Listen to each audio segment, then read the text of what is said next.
Hey, YouTubers and friends, how you doing tonight?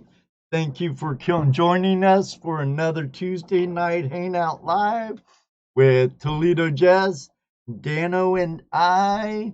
I'm really stoked about this next guest this week, Isaiah from OG Prospecting. I'm gonna get homesick talking to this brother, so don't go away. You know what I'm gonna say next, right? We'll be right back.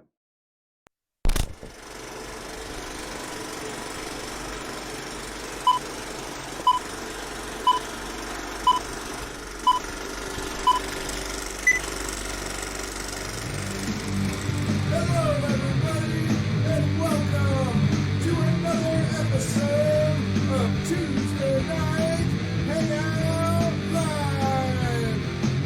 It's Tuesday night, Hangout Live. It's Tuesday night, Hangout Live. It's Tuesday night, Hangout Live. With your hosts, Ed Marvin, Toledo Jess, and Dano. Tuesday Night Hangout Live is a Flash in Your Pan production.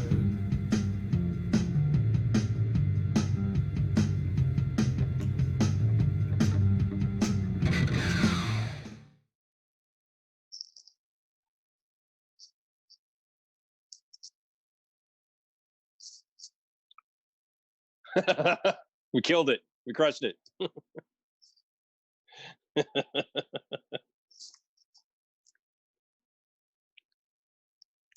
He's still muted. I just got a mouthful of food. Hold on a minute. Can you hear me now? What's up, Jesse?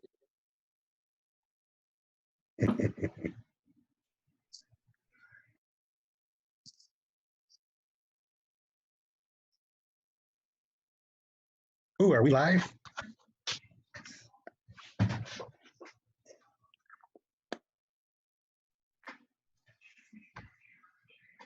Oh, nice. Cool. Hey, look, I want to say hi to Bob McCoy. Look at that. Who's in there? There he is. Yes, sir. My ugly stick. I love it. I love it. I love it.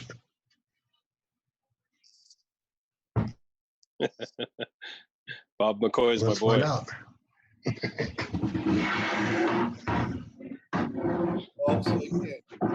And Teddy C. And oh, look. No sound. It is kind of low for some reason. It says he can hear you and I, Jesse. He just can't hear Ed. I undid my mute, but my mic was all the way down for some reason. Gee whiz. I know, Mr. Lodak, Ed Murphy. I worked No hard one and for only. all this blonde I have. So it's turning gray now. They got you now, Ed. They can hear you. So there's Patrick Moore and David B. No, I wasn't muted, Mr. Lodak. It was turned always. Joseph Richard, how you doing tonight? Bill Marsh from Ohio Relic Hunter. Hey, David. Yeah, that's my ugly stick, man. West Coast Gold See, Prospecting. Okay, well, unfortunately, I don't need to re-say everything I said. I don't know how my mic got turned all the way down. The cat did it. Lucky, did you do it? Fast cat, I tell you. I blame Lucky. Yeah. I do too. You're hey, frozen. Family Prospecting. John Castaneda, how are you tonight? David Carlisle. I need to email you, I saw the other Ed John. in here. I still have it right here. I'm about ready to ship it out. I put it in a new box, John, and it's going to be going to Placer Chaser and then probably Miller Prospecting from there. So, haven't forgot.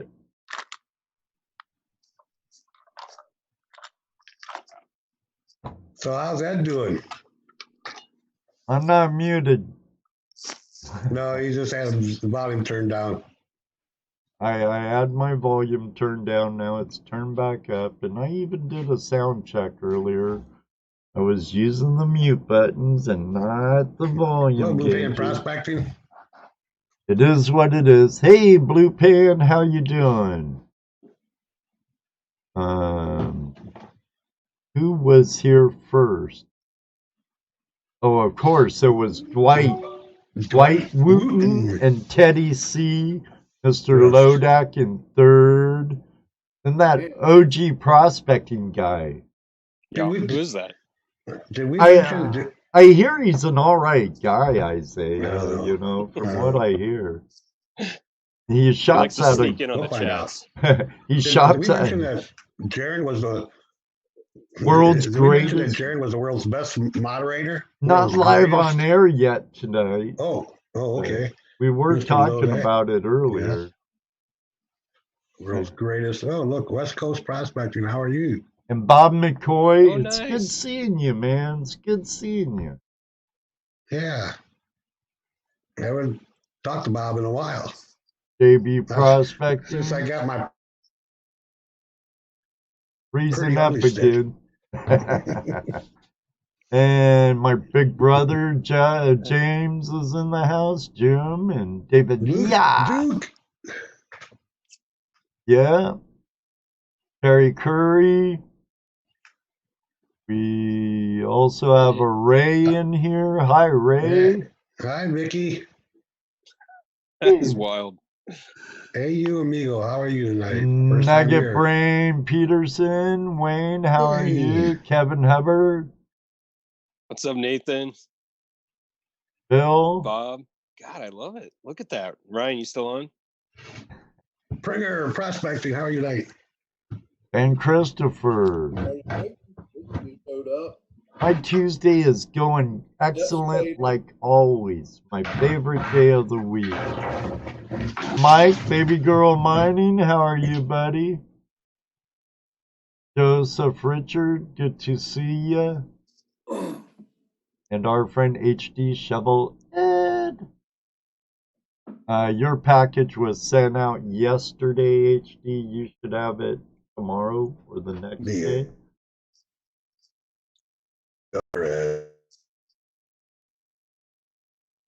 Uh-oh. Dude. Uh-oh. Somebody just died out. Just died out. I'm gonna spotlight you though. I'm gonna pin you up, Isaiah. Okay. I'll take that not as a threat. No. Now I wonder if just. Oh man, now my mic's spiking. Gee whiz. Don't want it going in the red. Now wonder if he's limping downstairs to hook up. No. Go upstairs. No, I had to put the ugly stick away before I broke something. I got all them cookie jars back there. I don't think my wife would appreciate me breaking them with. You would have been in the doghouse. Ruby would have built the doghouse in the backyard to put you in. No, she would just beat me with it until I surrendered. Then you could sue Bob. Oh. West Coast wants to know what happened to you on Sunday. That was to you, Isaiah. Oh, I didn't even hear it. It cut out for a second. Wants to know West Coast gold prospecting. What happened to you on Sunday? Sunday was the honeydew list Sunday. Yeah. Real quick while I got Bob on here while he's in the chat room. Bob, I need a cane, an ugly stick cane. Let me know when you find me one. He will. That guy's so talented. It's amazing what he makes. Well, God, I'm stoked to be here. Oh, Bird, glad to have you. Yeah, me too.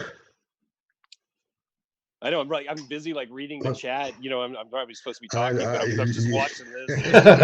I know. Well, see, that's why there's 3 of us on here. Yeah.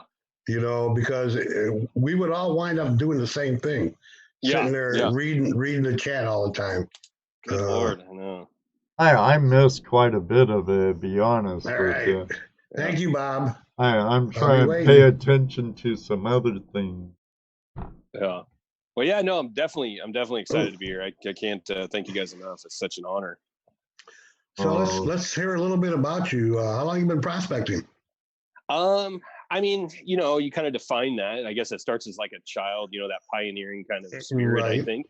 I was telling Ed, I think this weekend it sort of starts from that arrowhead hunting when you're a kid, and then life gets in the way, and you kind of, you know, college life and all that, but then you get back to it. So played with the pan for as long as I can remember, and then over this past year just really started diving into some of the stuff I touched years ago, and I don't know, it's like it grabbed a hold of me again. And then that, you know how it is, it's like that one flake leads to meeting 1,000 new people, and opening up the community again, and I love it. I love it. I love being in the cold. I like being out in the weather. I like being in the heat. It doesn't matter to me. Yeah, I like. Wait till you get older. Yeah, I like being outside and all that, but the cold don't like me anymore. It used to not bother me, but at my age, it doesn't like me anymore. Yeah. So. I definitely don't mind it. Arthur moving into my knee. That's not helping. Yeah, you got to. I know that time will be there, so I've got to take advantage now. I mean, I feel that a little bit, but you know, part of it's in my mind too. I also get out, get my kids out, get myself out, get a little healthier. And there's so many things that I haven't seen and that are unseen. I need to see some of them. Luke wants to know where you're from. I was actually born here and raised here, Southern Oregon, down in California for a short stint, and then pretty much my whole life up here. The full area. Yeah. No, so you've always had kind of a treasure hunting in your blood, right? One form or another. Yeah, my dad and I used to go out and find old dumps, you know, from some of the old sites, and dig through and get those old medicine bottles. But I never owned anything bigger than a gold pan until the beginning of last year. So it was really just trial and error and learning. I used Bob McCoy for a ton of it.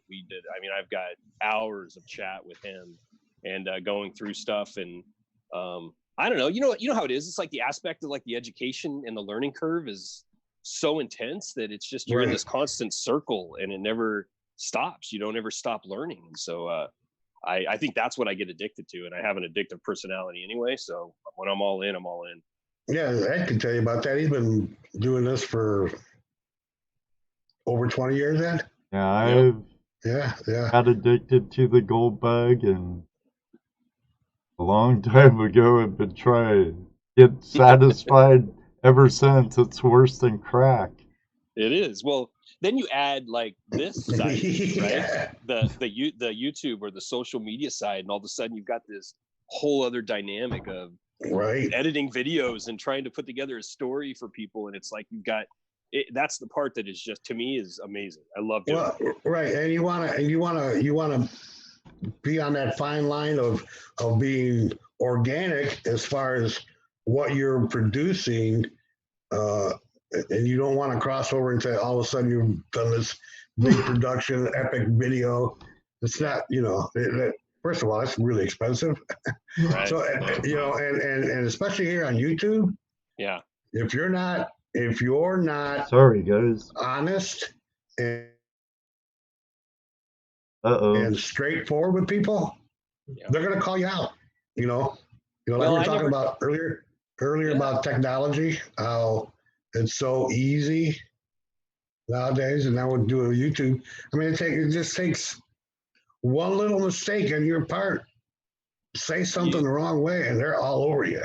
Well, they are, and that's I gotta take it with a grain of salt to an extent. I know I'm gonna make a mistake. I'm a human, and there's gonna be moments where I'm gonna say something that's gonna offend somebody, or I try to stay as even keel as I can. Oh, Paulie made it too. Hey, Paulie. There he is. It is yeah, I mean, I try to have fun. I try to be myself as much as possible. I mean, who you see out there is pretty much who I am. I never want to be on the outside looking in, if that makes sense. So I want to make sure I'm always in the mix of what I'm doing and enjoying it still. I think the minute I don't enjoy it, then that's my fault. So Well, yeah, you don't want it to become work. Yeah. You know, you don't want it to be if that's what you're going for, if that's going to be your livelihood, then you have to go all in or don't, just play. Yeah. That's all I'm doing. I mean, I'm enjoying what I'm doing, and I hope that others do too. It's the kind of the same thing. I love the evolution of the creation of videos. I think I love the drone. I mean, that's the coolest thing is like, I just want to do drone footage on everything. To me, it's like you put the right music with that, and I could watch that for hours. Let me say hi to a couple people just come in here. I see Brian from American Gold Prospectors. How you doing? Who else did I see besides Paulie? Yeah, Paulie's I think he's over in in Arizona right now. Oh, nice. Yeah, he hanging out with with Jeff Williams. Yeah. Arizona, Nevada. That's me. Who the hell contacted me? Paulie, you should talk to American Gold Prospectors. He has a couple of dredges with him, probably. He's a dredging machine. Hey, Ohio Relic, I use the little DJI Spark. It's I don't have to think too much, so it's right up my alley. Yeah. I don't know. Yeah. Bob McCoy says all I see is me chatting. Wonder why. All I see is Huh. It could do gallery view. Yeah, that's all I see right now too.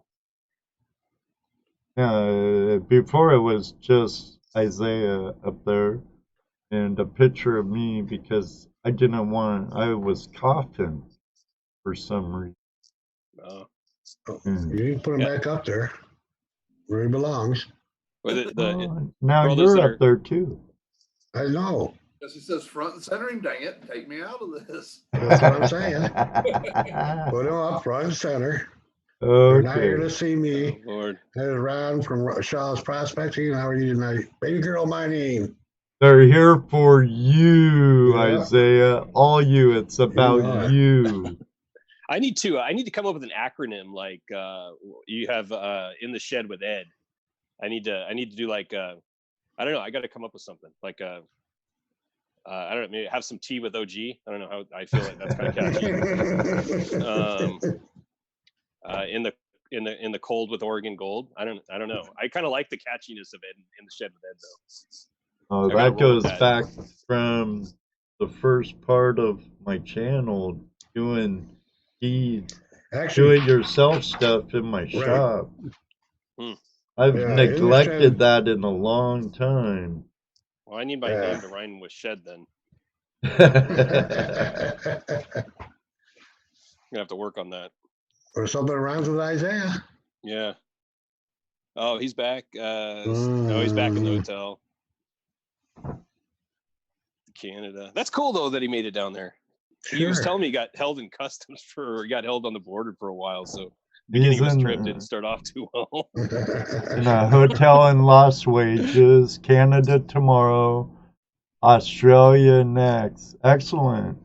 Say hi to Sean and Chris and Andy everyone. If you meet Andy this time. And again, I could have swore he was out with Andy. Somebody I didn't say hi to. Andrew. Man, I am so humbled by this. This is just wild. Well, there's nothing to be humbled about. We're just regular folk like you. Yeah. I mean, I was having a hard time trying to understand how you would think that we were so great. Yeah. And, we're just plain old people. I love the knowledge though. When you get around people, like you said, 20 plus years, I mean, you look in the room of you guys, three of you, that's 60 years of mining experience in one area. And that's, for somebody like myself, or a lot of these folks are in the chat room, That's enormous. You have no idea what that means to come to the Yeah, table. but there's so many people I've in here only, you could learn from. Oh, Ollie's a great teacher.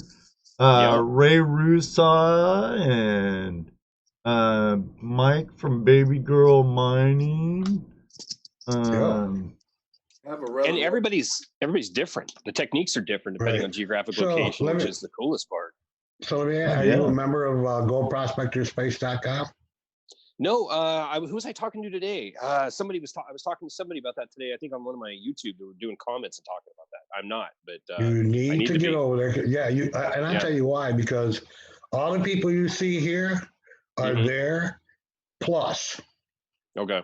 Yeah. And there's a lot of help there, a lot of interesting educational stuff going on there, lots of cool gold porn. Yeah. Nice. Oh yeah, know, gold porn's always good. Oh yeah. Definitely join up, and when they ask you who sent you there, put down flash in your pan. All right, I will. You I will know? totally do that. Yeah. That goes for anybody else in our chat room here who decides to go over there. What I do we like win it. for doing that, Jesse? What was that? What do we win for doing that? My deepest affection. Nothing. Oh, I thought maybe you had a little something going there. Yeah. No, The deal worked No. out. no. Nothing under the table at all. Dang it, man. Dang it. Hey Adam, how you doing tonight? Good evening to you too, buddy. You got a nice Man. gold. Well, this is crazy. What is This your not a guys' giveaway. Dano, this is not a giveaway channel. What's your guys' most asked question from people that come on the show, or what do you guys find the topic is you guys talk about the most? And out of that, I mean, like if you were to break that down to like, let's say, working down cons, or is it the right sluice? But what is generally the same overabundant question that you guys tend to deal with? What's your scariest situation? No, Dano balls comes up a lot. Usually around Christmas time, Dano Yeah. balls My comes. balls. Can't get away from those Dano No. balls. I started something in the chat room with all that. Oh Lord. No, I don't know. Lord. Luke had a couple of my balls in the freezer and broke them out and ate them. I told him he shouldn't chill my balls before he eats them. I've only heard Most- that I question think- like 20 times. Yeah. I mean, the most asked question. Probably your most scariest moment probably is the most asked question. I bet. Yeah. The scariest moment. That's something that gets asked once a week at least. I'll say at least once every show. But not for Oh, us. crazy. Not for us. But what's been your scariest time? Mine? Sure. Did you say scariest experience? Mhm. Yeah. I think the scariest one is that everybody dealing with the sound that you have up over the ridge, right? That one that's when you're down in the water and you know that it's not a deer or something. And we had that one when I had my kids out there, and With the bear. I knew it was up there, and I didn't want them to know it was up there because I just didn't want the panic to kind of set in. And there's this misbelief, Right. and I had it too, especially with black bear of the fact that they're not aggressive in many ways. We've got grizzlies coming back into Oregon, we've got the timber wolves coming back into Oregon, and those black bear, they're pretty vicious little animals. I mean, you think you can scare them, but usually they're pretty aggressive. You scare them, they come after you, and it's not good. They look at you and they look at themselves and they go, "You ain't nothing." Yeah.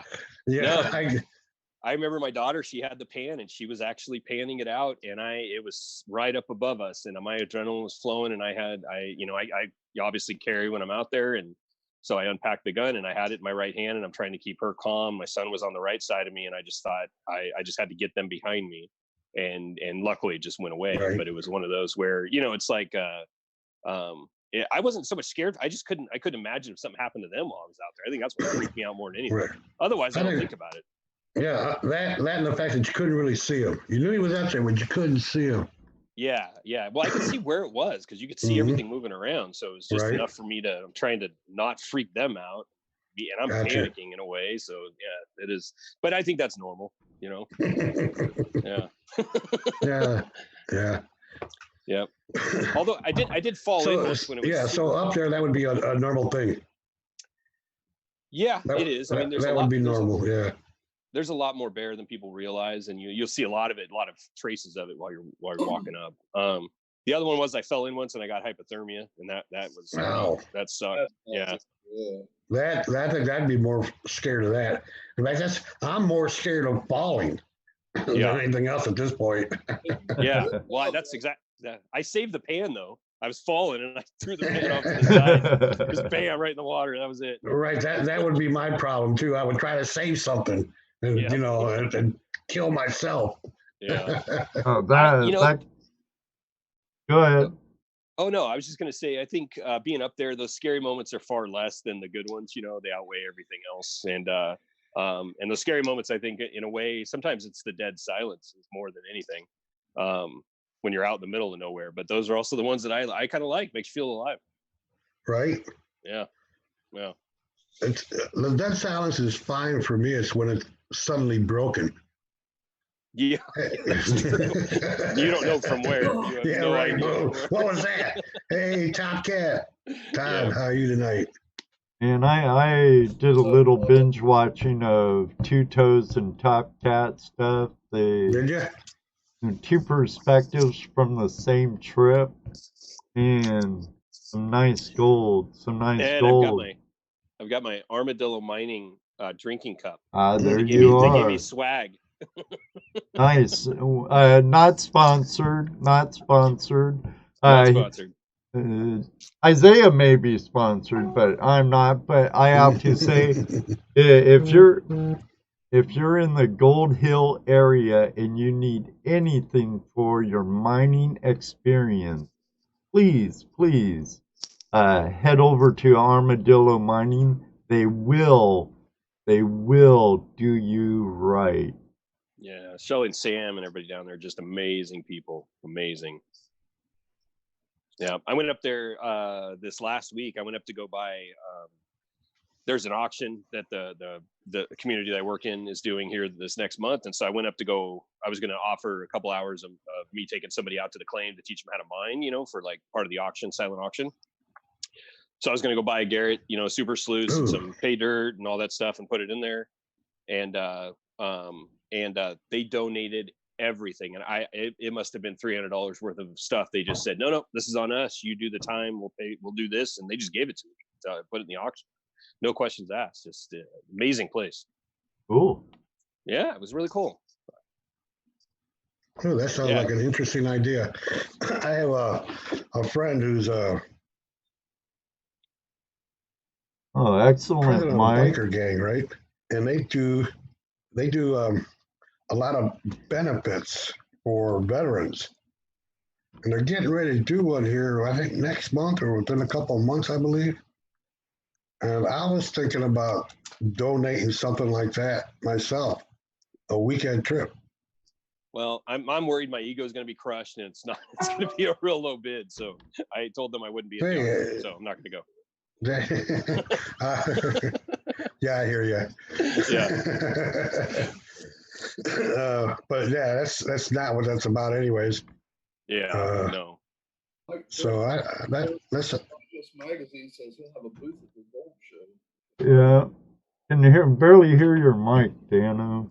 Really? Was that Dano? Yeah, mine was. On here, Mike Dirt Digest magazine says he's going to have a booth at the Ohio Gold Show this year. Oh, cool. He was at the outing we were at for Central Indiana chapter. Yeah, that's Mike right. was there. Yeah. Hey, Pennyweight, Lucky Ducky, Thomas Folks. Randy, Scotty, Tony. How many people are on here? This is awesome. It's a great community. The whole, yes. I mean, the whole treasure hunting hand. It isn't just, we have metal detectorists in here too, and that's my goal this year. Is 2020 is to really dial that thing in and get some treasure hunting going with that. So I one of your videos I just watched, like I told you earlier, I did some binge watching yesterday and today. Nice. You were at a buddy's claim where he's which one was it? The one you just put out a couple days ago, I think. Yesterday, maybe even today. I'm not sure. But you were up at his claim. You're running the Gold Hog. Yeah. That was Machine. a week or That was so Rich ago. and Sam from the Rich and Sam from the mining shop. Actually, that was their claim. That So what was do you know? yeah. Go Do you know ahead. Rich? Do you know No. Rich and Sam? Don't know. Oh, okay. Yeah, that was amazing because that whole area was just a hydro. That was hydro mined 120 years ago. I was going to ask you about that. You say it was hydro mine. So Yeah. you guys are working in the slough off of what they left behind? Yeah. So you saw that hole. You saw that big hole that was dug out with the backhoe that was sitting there, and all that was down at the bottom of the ravine. Right. And about 1.5 feet below the ground, underneath that is about 2 feet of just silt, all the light runoff stuff and everything else. Inside of that is just an enormous pay streak, and it's all over. It's that entire side. I mean, it's one of the most amazing claims, and beautiful area. I was so fortunate to have the time to go up there. Obviously, I can't tell where that's at, but it was just an incredible spot, and those two have become really good friends of mine. So it's really nice to know that I have people that have land with gold on it. Yeah, that's yeah. I hear you. Yeah, I hear you. I like it. But no, yeah, they are. I love to. I'd love to have a spot, be able to go to a spot like that. Well, and it's just they appreciate it for what it is, and I think that kind of made all of it. And that gold hog was a beast. I mean, that thing was massive. That was the biggest piece of equipment I've ran. So I didn't really run it; it ran us. Yeah. That thing just moved the dirt. So a lot of clay though, just real thick. That silt was crazy, but you saw the size of the flake coming out of there, and we only ran for a couple hours, and most of that was plain. Yeah, he probably needs to get himself a clay cloth for that. Probably needs to get a clay cloth for that. Well, they'll dredge out those water banks too once they get there. It dries out a little bit and it softens up or hardens up on the bottom. But yeah, definitely. That was probably one of my most fun days by far, was hanging out with them. And then Ryan's on here. He's the guy I go out with probably more than anything. He's one of my best friends. We get to head out, and he's awesome because he's learning it. And I think he's starting to get a little bit of addicted. So I don't know if his wife's mad yet or not. A little bit. There's no such thing as a little bit addicted. Yeah. So what's his handle on? Ryan Matson. Okay, I haven't seen him type anything in here. Yeah, he asked me if I had water in that thing a minute ago. Oh, he was just verifying. Okay. Yeah. Water or vodka? No. Well, he put the question out. We'll just leave it where it sits. And this is cool. Mickey's in Oregon. Oh, cool. Oh, California Gold Rush here too. Mm-hmm. Yeah. Adam's in here. He's back out west too. It's amazing. I mean, we've got this big birth of new people coming in, and people like myself that are just kind of stepping foot, that is really opening up a lot of awareness, I think. Which in many ways is good. Right. You said you've been kind of pretty much interested ever since you were a little kid. So what got you back into it? I went up to Armadillo, and actually the metal detector I got was really kind of what did it. And I think that just having, I've always wanted to, I never invested enough in myself to go have the time to do it. And I brewed beer for a while, so that doesn't really help. You just kind of sit there and drink a lot of beer when you're brewing beer. So that's kind of negates the process. Yeah. So, but no, it's, I think for me, it was just kind of finding that again, and, dropping a couple pounds and getting healthy. And, then you realize how much you love what you're doing. Then you realize you love how much you love sharing what you're doing. And then you love the social aspect. So it just keeps going. Right. Yeah. But let's see. Oh, Jason's in here too. Yeah, I see. Yeah. Gold Wizard. Yep. He just popped in. Dude is funny. I gotta like his sense of humor. And man, he is. Oh yeah. Some of his cans. Yeah. That's I think he's like me. Like, I'm my own best friend. Nobody can make me laugh like I do. I think he's kind of the same that way. Yeah, he does laugh a lot. Well, Ray too. Ray laughs at all his jokes. Is that true, Jason? Yeah. Well, Oh, I Lord. don't see his dogs laughing much. No, he just looks at him. Just Oh, looks too at him funny. like, what the hell are you talking about, dude? Man, that was cool having the gold claw guy on last time. I thought that was really neat. Oh, Clint, Clint? he's Oh, a yeah, good Clint's a guy. cool guy. Yeah, I Yeah, love the we- gold claw. Yeah, we met Clint a long time ago, and we've been avid users of the claw. I actually demoed in his booth. All was little demos in his booth for him. Yep. Yeah, we've done his demos for him, ran his booth for him for a while. We had to take off, and he could. That was funny that year. What was that in Cincinnati? When he had to take off, he couldn't stay and put us in charge. That was Indiana, wasn't it? Yeah, Indianapolis. Right. Indianapolis. And he was probably gone maybe an hour and a half. He couldn't do it. He Came couldn't back. leave. I just can't leave. I gotta stay. I said, okay. Oh, yeah. Lord. Yeah, there's a lot of people in there right now. Looks He's like. been a real good friend to us, and he helps us out. We help him out. So yeah, Cliff's a good guy. I think it's neat. Like the gold claw, it's kind of something I like it because it's innovative, and I think that it's neat because it's different than the norm, and it makes people hard to understand. It's not round, and so you got to kind of learn something different. So I sort of like it. I do a lot of my clean out with the small guy. Oh, love the pockets. Well, I've said this before too. The old man up in Alaska, what the hell's his name? John Bilchik. No.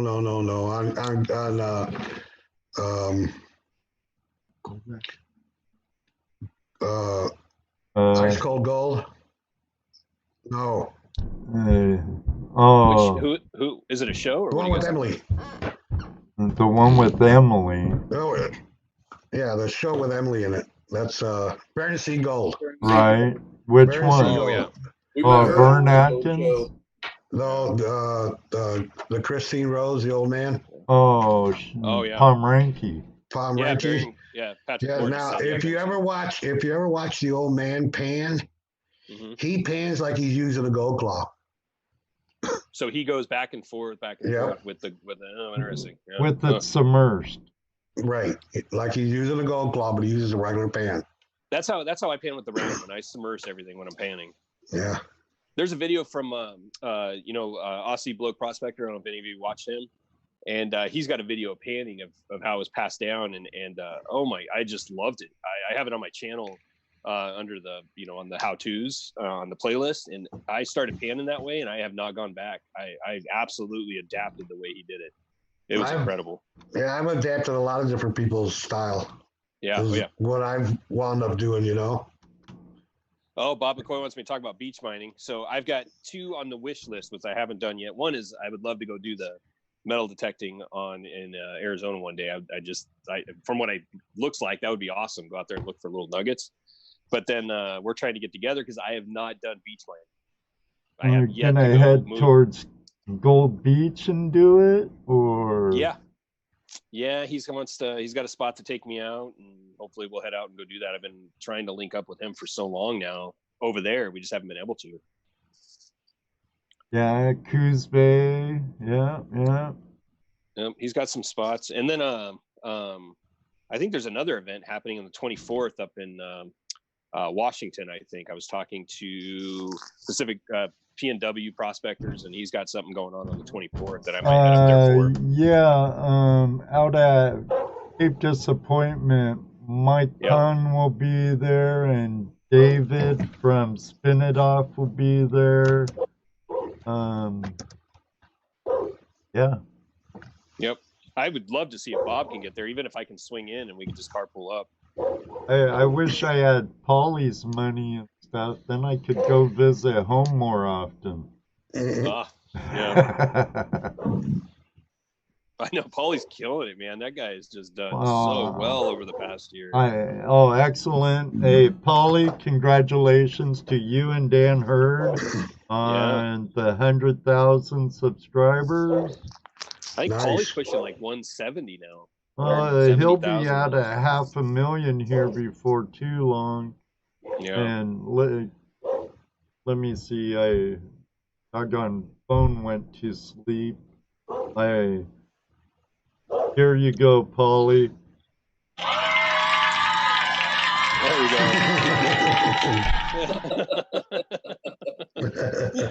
There he is.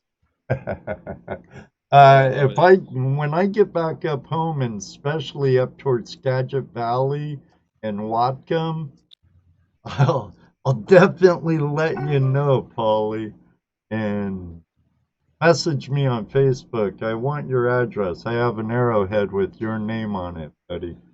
Yep. Yeah.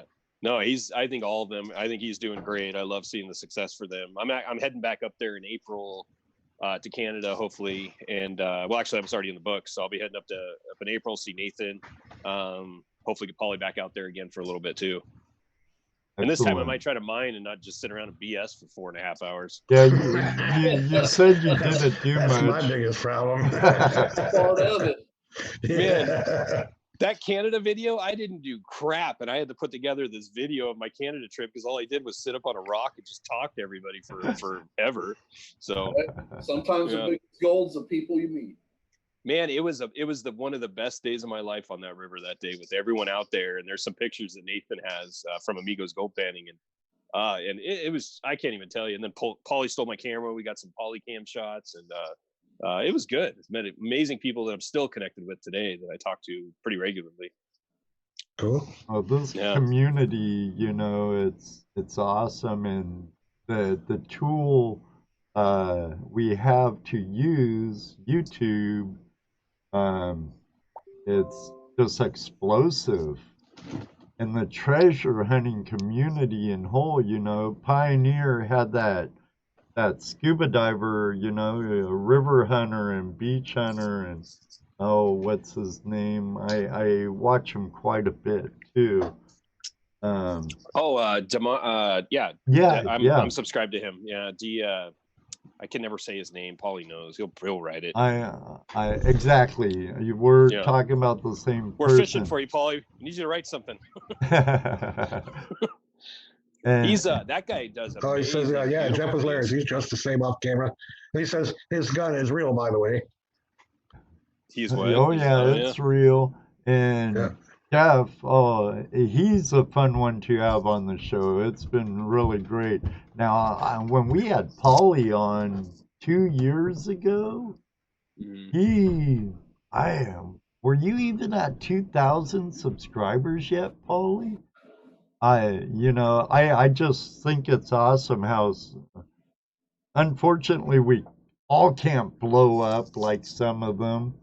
But I think it's great, And he's at 1,500 Dolomite. That's what it is, Dolomite. Paul, 1,500 when you were on. I've watched Dolomite stuff. Yeah, his stuff's killer. Mm-hmm. Yeah, it is. And Paulie's video and his video on Paulie's claim sniping with scuba gear at that has to beat a hookah or a snorkel any day. Oh yeah. It's not us, Paulie. Yeah. It's your content, dude. We didn't do nothing. That's right, Paulie. You have the industry in your blood. You know what's good on camera. You're talented. You're hilarious. Paulie for president. I wouldn't go that far. He's just Canadian Prime Minister. Yep. Oh Lord, I love it. Yeah, I just can't. I think I agree with you guys. I think the community is amazing. You see things like this and the kind of support, and that can't help but humble you. And you're just. I'm always so blown away by it. I mean, that's why I say I never want to be on the outside looking in. I will do everything I can to make sure that I stay within this as best and never let it. I don't know. It's kind of like that thing. I can get so entrenched into just mining where I love this communal aspect of it. That's the part that I think engages me more than anything. Oh, when we first started this live thing, it was initially going to be just gold, but then we decided no. there's more than just gold. There's There's- other treasures, metal detecting. There's a lot of treasure hunting out here. So that's why So- Ed has the hand thing, because we're all just part of the hand, you know. No, it's true. I love it. Yeah. I still am like in awe that I'm here. Don't be, dude. No, It's okay. it's so cool. It's such a privilege. We're just hanging out. We're hanging out by the campfire, shooting the shit or the Yeah. crap. Yeah. You know. Yeah. Well, hey, you guys come on over to have some tea with OG soon. Oh yeah, sure. Yeah. Let us know. As soon as he opens up the tea room, sure, no problem. Oh Lord. I Questions, have yeah, one would you question ever- though, Isaiah. Is it gonna be like the Asian tea houses down in Westminster, California? I knew that was With the coming. geisha girls. Yeah. Hey, we'll see. We'll Let's see what see. we can do with this. Your wife's not in earshot, is she? I'm sure she's on here right now. Yeah. Lori says, roasted marshmallows by the microwave. I have a kit, Lori. Pioneer has a question for you, Isaiah. Would you Yeah, ever man. consider hunting crystals or arrowheads too? Oh, hell yeah, I would. Yep. Oh, I yeah. I Oh think yeah, that- heck yeah. that's the next step is, we got all certified for all the diving and everything this last year, and so I'm definitely trying to do more than what I've been doing. But boy, the crystals and the arrowhead hunting, yeah, that's something that I'm all down for. Yeah. Oh, speaking of crystals, Yep. you see the video Jerry put out today? I haven't seen it yet. No, Oh, I- yeah, I- mother no. load. Yeah. Oh, man. I saw that. Yeah, that came across. I saw the heading for it. Wasn't it like found a Huge. mother load of something? Yeah. Oh, huge Big pockets of crystal. clusters. Huge Clusters. clusters. Really cool stuff. Oh, crazy. Man, I don't know. I die when I find those things. I like pulled myself inside out when I find something that's just unstoppable. Oh, I was working on a job site a couple years back, right? And the quarry we were getting our 411s from for prepping our slabs comes from this quarry up here, the Custer quarry, which is known for like dogtooth calcite crystals, and sometimes they'll have fluorite growing on them also and stuff. And every time I raked and stuff, I would see a termination of a dogtooth. Unfortunately, it all went through a crusher, and there were pieces I put together that made like 4 or 5 inch double terminated calcite, dogtooth calcite crystals, and I'd be like crying. It'd be like finding a spear or a knife point broken in a field. It's like, oh. Oh no. Fingers out. Good night, Yeah.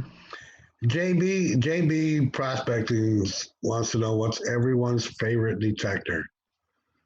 Oh, he's shopping. Yeah, I think he's been looking for a while. So yeah, he's Oh, Yeah, that's a you know, tough question. that's Gold, because there's- relic.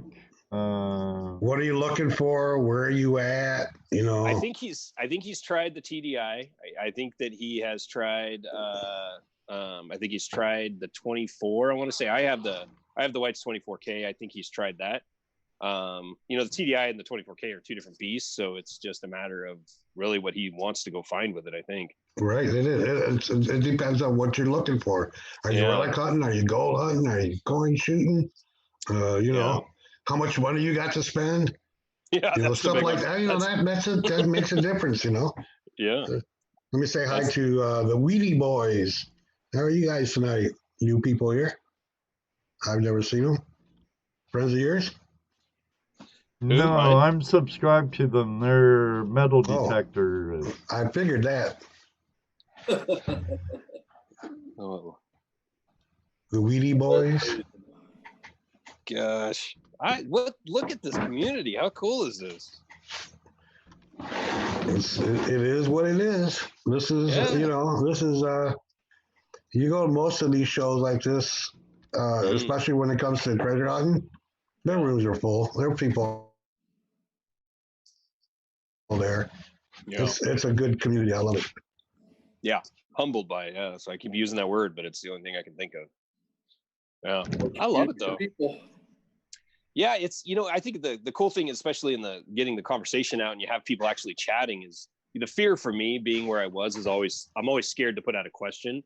And so like Bob McCoy or even Nathan from Amigos and even Pauline, sometimes I literally would just message them directly because I was so worried about putting myself out there. But what I've found now is I'll throw stuff out on social media and it might be really, just adolescent in a way, but sometimes I just don't know. So Right. I think something like this, it's comfortable. People can do Well, that. you're not going to learn if you don't ask. Yeah. You're not going to learn your specific question if you don't ask it. Yep. You're not going to find that answer. You may find stuff close to it, but not what you're asking for. Yeah.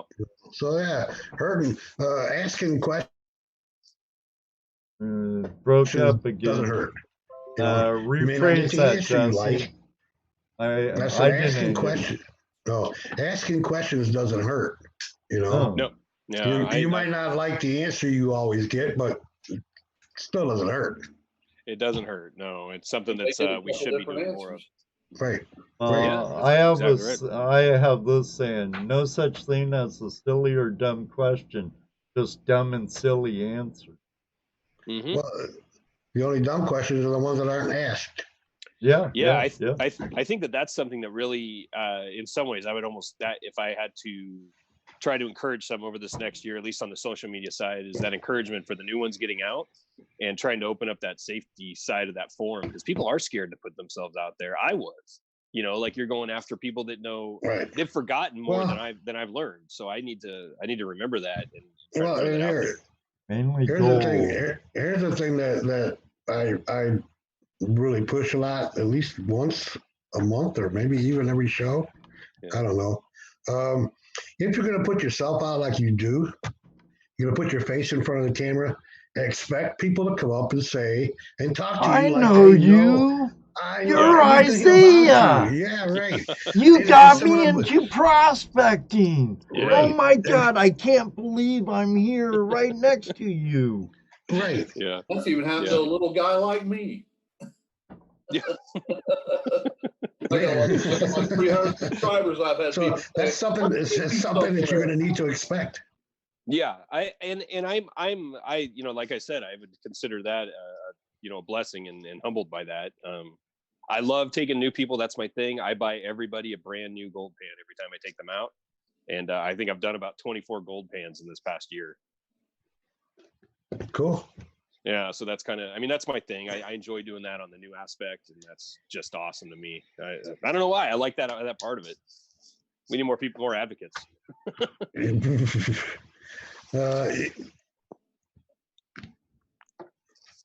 All right, let's see. Got any more questions here? Let's see. Yeah, but I definitely think that learning curve is the big one, and I think that you've got so many facets. You can go down the avenue of water flow. You can go down the avenue of water tension. You can go down the avenue of geology. You go down the avenue of understanding and the willingness to push yourself a bit. How it's ever evolving with whether it's something like the gold claw or a new sluice or a new type of matting that comes out. It's so constant, and there's so much information flying at us in such a small spectrum of gold mining. Then you add treasure hunting on top of it. That's the beauty of why we do this. Yeah, it's that right there. That's what holds me. So yeah, I like the geology side. I started taking some classes. So do I. Yeah, I like the geology. I like the history. I like the history of finding about certain areas. Ghost towns and all that cool stuff. Looking for old arrowheads and different points and stuff. Finding old campsites, trying to figure out what it is you're seeing. Yeah.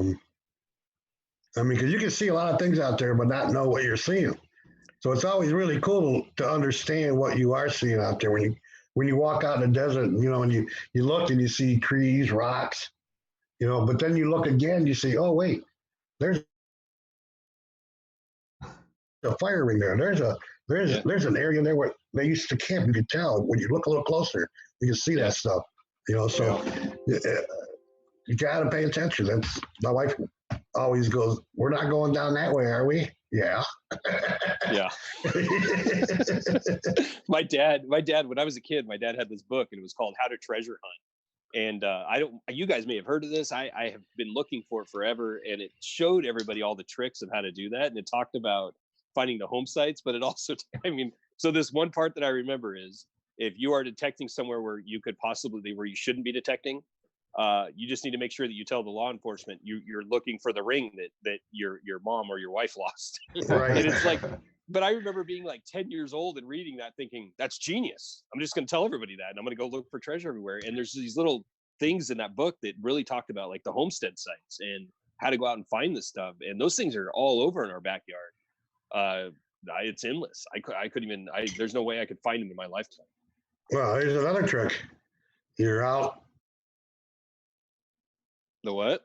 in the metal detector. Wear a safety vest. Wear a safety vest. Those yellow safety vests. Oh, Makes you look like you belong there. That's a good idea, actually. Hard hat. Throwing a Hard hat. I'll do Safety vest, sure. Makes it look like you belong, like you're supposed to be there. it. Yeah, I'll grab a weed eater, tag that along. Well, I suppose you could do that too, but that's extra work. Yeah. Because you'd have to start it up or weed whack a little bit. But I think that pioneering spirit though is a huge thing. So it's one that I just can't wait to, in that evolution of it I'm doing. Like that diving thing I'm excited about. I can't wait to really get down and do that. Definitely had some issues equalizing my ears. Isaiah, that sucked. Yeah, Bob McCoy was asking about your diving for gold. Yeah, just think how that could open up your sniping for you, Yeah. It was one of the best days that I'd had going through that. I loved being down there. I think we got down to about 32 feet, which was awesome. And it was, and I was pretty comfortable. It was just I ended up blowing out my eardrum, trying to equalize that. So I had to stop at the end. And, and all those were new. All those sensors were new. And I just didn't equalize right. So, but I've got I can't wait to push that limit a little bit more. Yeah, and then my buddies that I went up to that claim with, he is a huge diver. He is just an insane diver. So he's been really urging me to get out and go do it, and actually probably inspired me to go do it. Van Christopher, have any of you prospected around coal vein? Any pointers? No, not really. No. Wasn't Mike talking about that a minute ago? Was it Mike or somebody was talking about the mines are closed. This big company got them closed off, so you can't get in there. And Baby Girl Mining said that. That was Mike. Is that Baby Girl? Yeah, over in Nevada. Okay. I don't even know what a coal vein is. A vein of coal. There's some on Fly Creek. It's a tributary of Canyon Creek in Southwest Washington. I found a real suspicious vein looked like serpentine. That it was really dark. Almost looked like a crispy, burnt out organic layer to me, which coal's organic. It's because would be made out of all the leaves and stuff Right. eventually, and who knows how many decades, centuries. But no, I haven't. Sorry, Van. At Baby Girl just asked if I've ever gone and done any crevicing over on Cow Creek area. Bob McCoy and I actually that's where kind of the area I took Jake when he was up here, Prospector Jake. Yeah. But Bob McCoy and I were out there right after I got my diving suit, and I went out and started sniping in that area. But yeah, that's where we were digging. That was pretty close to Cow Creek. But I haven't been on actual Cow Creek at all, just the inlet into the Umpqua. Hey, Keithy. How are you doing, Keith? Bob said he's got a special camping claim to take you to Awesome Gold. Nice. Must be nice. Man, I love Bob so much. He's a good guy. Yeah. He makes good sticks. He makes a really good shillelagh, I tell you. Those shillelaghs too. Those things are intense. Oh yeah, I got to pick from a bunch of them that he had made, and I saw that ugly stick, man. I said, no, I gotta have that one. Have you seen all the stuff he's done? I've seen a lot of stuff. He sent me a whole bunch of pictures of different stuff to pick from. Yeah, just a real. I mean, honestly, he's like a Renaissance man. It's the only way to kind of describe him. Yeah. He's got just an artistic ability, and everything he does is honestly just a real. I love it. My dad was kind of that way, so I really admire that. A lot of metal detecting. Oh yeah, we get a lot of them here. They like us. I love that. I love metal detecting. So we like them too. Yeah. Good night, Thomas. Victorious, Oregon or bus. Our friend Vicky from Maine. How close towards Hood River can one find gold in Oregon? Do you know? Well, up by Sweet Home and above Sweet Home, there's gold. I don't. I found gold up at Yellow Bottom. Did you find gold in Sweet Home area? Well, I just stopped at the White's plant. Okay. But that's part of the Stanislaus River, isn't it? The Sweet Home area? Yeah. I think so, yeah. I'm sure I'm pronouncing that river wrong, but it's something like that. Yeah. Well, and that's like the eastern, the central Oregon area. It's a little bit flatter in that area, but But I'm sure the Hood River does, it drains a large portion of the state into the Columbia. So,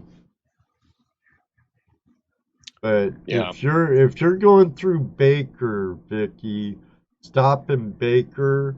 If you're a member of LDMA, head to the Blue Bucket Mine. It's right off of 84. And in Durkee, I believe there's a GPAA claim up the Burnt River, not far from the LDMA camp on the Burnt River. Blue Pan just came in, and he is up there by that Courtsville. He's always up at Courtsville area, and that's up there. Yeah, Courtsville, Yellow Bottom. Yeah. I found gold in Courtsville area, Yellow Bottom. It's a recreational area. It's open to the public. It's not claimed up. But make sure you're in the know, Vicky, with Oregon rules and regulations. They've changed a lot since I've played in that part of the backyard. Most of those tributaries are at least the larger ones for the fish habitats are all hand in hand. It just kind of depends on where you're at and what you're willing to do. Now, does Oregon have anything like Washington does yet with the Golden Fish pamphlet that gives you stream names and river names and seasons and spawning seasons and stuff? Yeah, I think actually, if Ryan Matson's still on here, he'll know a ton about that. I think that they give you all the running seasons for most of it. The larger, obviously, like the Rogue and everything has got all the the wild and scenic areas you can't touch. Those blankety blanks did that on purpose. Those SOBs made it definitely difficult. Yeah. So do you belong to any clubs in your area? Yeah. Oh, you mean like actual mining clubs? So one of the ones I'm looking at right now is the Waldo Mining Club. I'm actually heading out there. They've got I was talking to his name's Chris earlier today. They've got the potluck thing happening on Friday, so we're going up to talk about that. And they do a ton for obviously the lobbying side and trying to get the rules and regulations. But I haven't spent that much time. I'm spread pretty thin. We have a pretty hefty household, and so the times I get are usually spent up in mountains when I get them. So it's hard, and working as much as I do, it's tough to find that extra time sometimes. I wish I had more time. I just don't. So Oregon's even worse than it's there. At one time, you know, they were getting. Washington's pretty strict and stuff, but the miners keep fighting Olympia great there, you know. They really joined together, and I know Oregon's been in the fight for a while. It's been kind of following the way of California a lot. That's exactly right. Yeah. Yeah. I mean, you know, anything dredge driven or anything else is just So I see. I mean, we could go down a slippery slope talking about all that stuff. Right. Yeah, it can be. So let me say this real quick. Our buddy Keithy, Melly Texting in Alaska, says the new show called Alaska Triangle starts this Sunday, the 9th, on the Travel Channel. They're going to show the first 2 episodes. I'll be on the second episode. Should be pretty wild. Cool, we got a star. Keithy's going to be a star. All right, Very cool, excellent. I like Keithy. it. Congratulations, watch. Keithy. Definitely be sure to watch. Have you guys seen that? I guess there's something new. I got told today by somebody. There's something new called a show called Reclaim, where people go in and they. Have you guys seen that? I have. Is that any good? It's kind of like a combination between Homestead Rescue and Dave Turner's Lost Gold Mines. Right. Oh. They work for a percentage of the mine's take to fix the mine up. And so they just Right. whatever. They're going to come in and fix the mine up, get it ready. Yeah. Make it more inhabitable and more workable. Right. For either a trade of goods or a percentage. Oh, You know. interesting. Huh. Yeah, it sounded kind of interesting. I just wasn't sure if if it's a giant stage thing, but it sounds like they do every kind of mine there is. Well, Iron ore, gold, silver, whatever. Right. I've only seen a couple of them so far, so don't seem too bad. Yeah. Of course, when like with us, we've talked to some of these guys that have been on these shows, and we find out the truth, that there's just a lot of drama, a lot of editing. It ain't what they were doing, Yeah. And Like that makes it. 99% of the time, anything like that is beyond their control.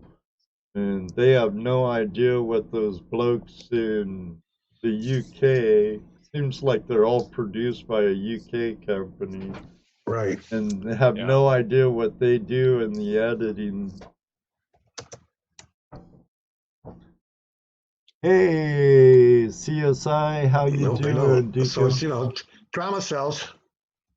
Drama sells, Drama does sell. Yeah, I know. I need to add more drama. Oh, your daughter's in the room. Mine? She says you're doing great, Dad. Isabel. Yeah, he is. He's doing fine. Welcome, Isabel. Hey, and lo and behold, my favorite youngest son is in the house. Retro Radical, how you doing, my boy? That's right, Retro. Drama sells. Love your drama.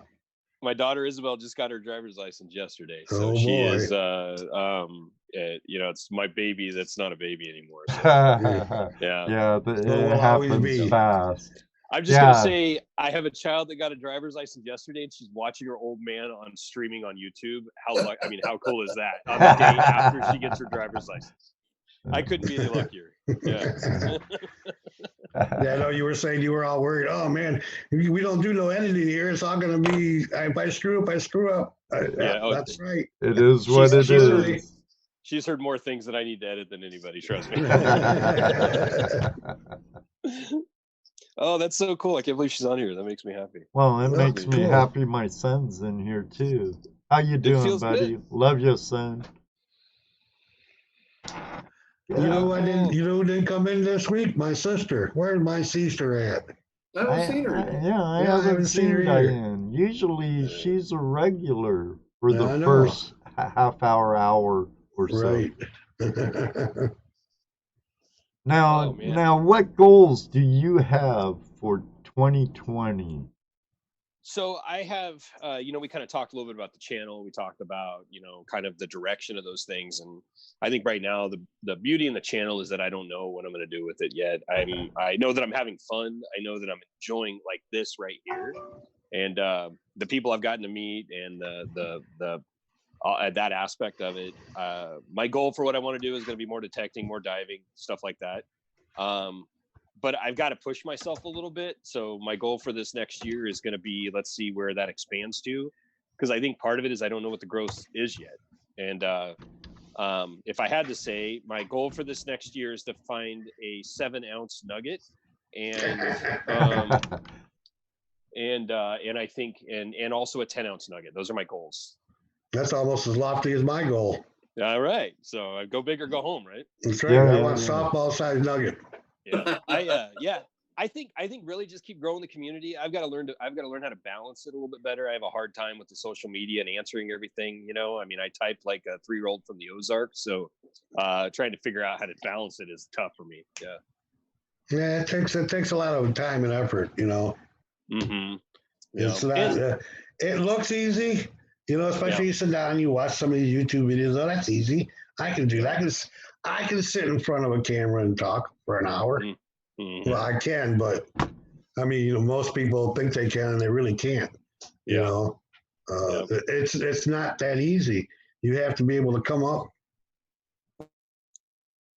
And not freeze. with something to say at every second. You can't go. You just can't have that air. So it's a really hard thing to do. I think it's tough, but you're doing fine. You're doing great. It's and you've seen, like, I can't even watch the first video I put up, and I just, I want to throw myself off a bridge. I look at that and I just think, what the hell was I thinking? And then it's a good practice to watch all your videos, though. It was funny. And then you can see where you messed up. You're like, oh my God, I did that crap.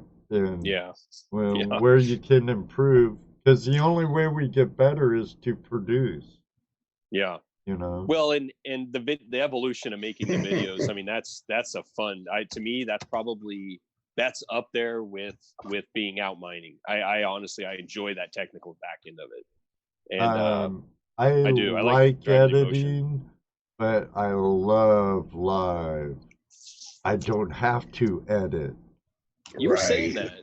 How many my longest editing time on one video was over 32 hours, 34 and a half hours or something like that. And at the end of it, I was totally unsatisfied. I was like, all that work, and no, I'm not happy. Nothing. Doing live is like finding gold and getting a fever. You go live, and the next thing you know, you want to go live again. Then you want to go live again. Then it's like every other day. And then people are going, is he on again? Yeah. I wasn't mentioning any names. but it's the same thing. When you go live and you especially once you get really comfortable with it, it's easy to do. You just want to do that from now on, Plus, Ed uses the excuse it's watch time. It's watch time. People watch the whole thing. Well, and it's not missed. How many years now? You guys are on is this 3 on the live?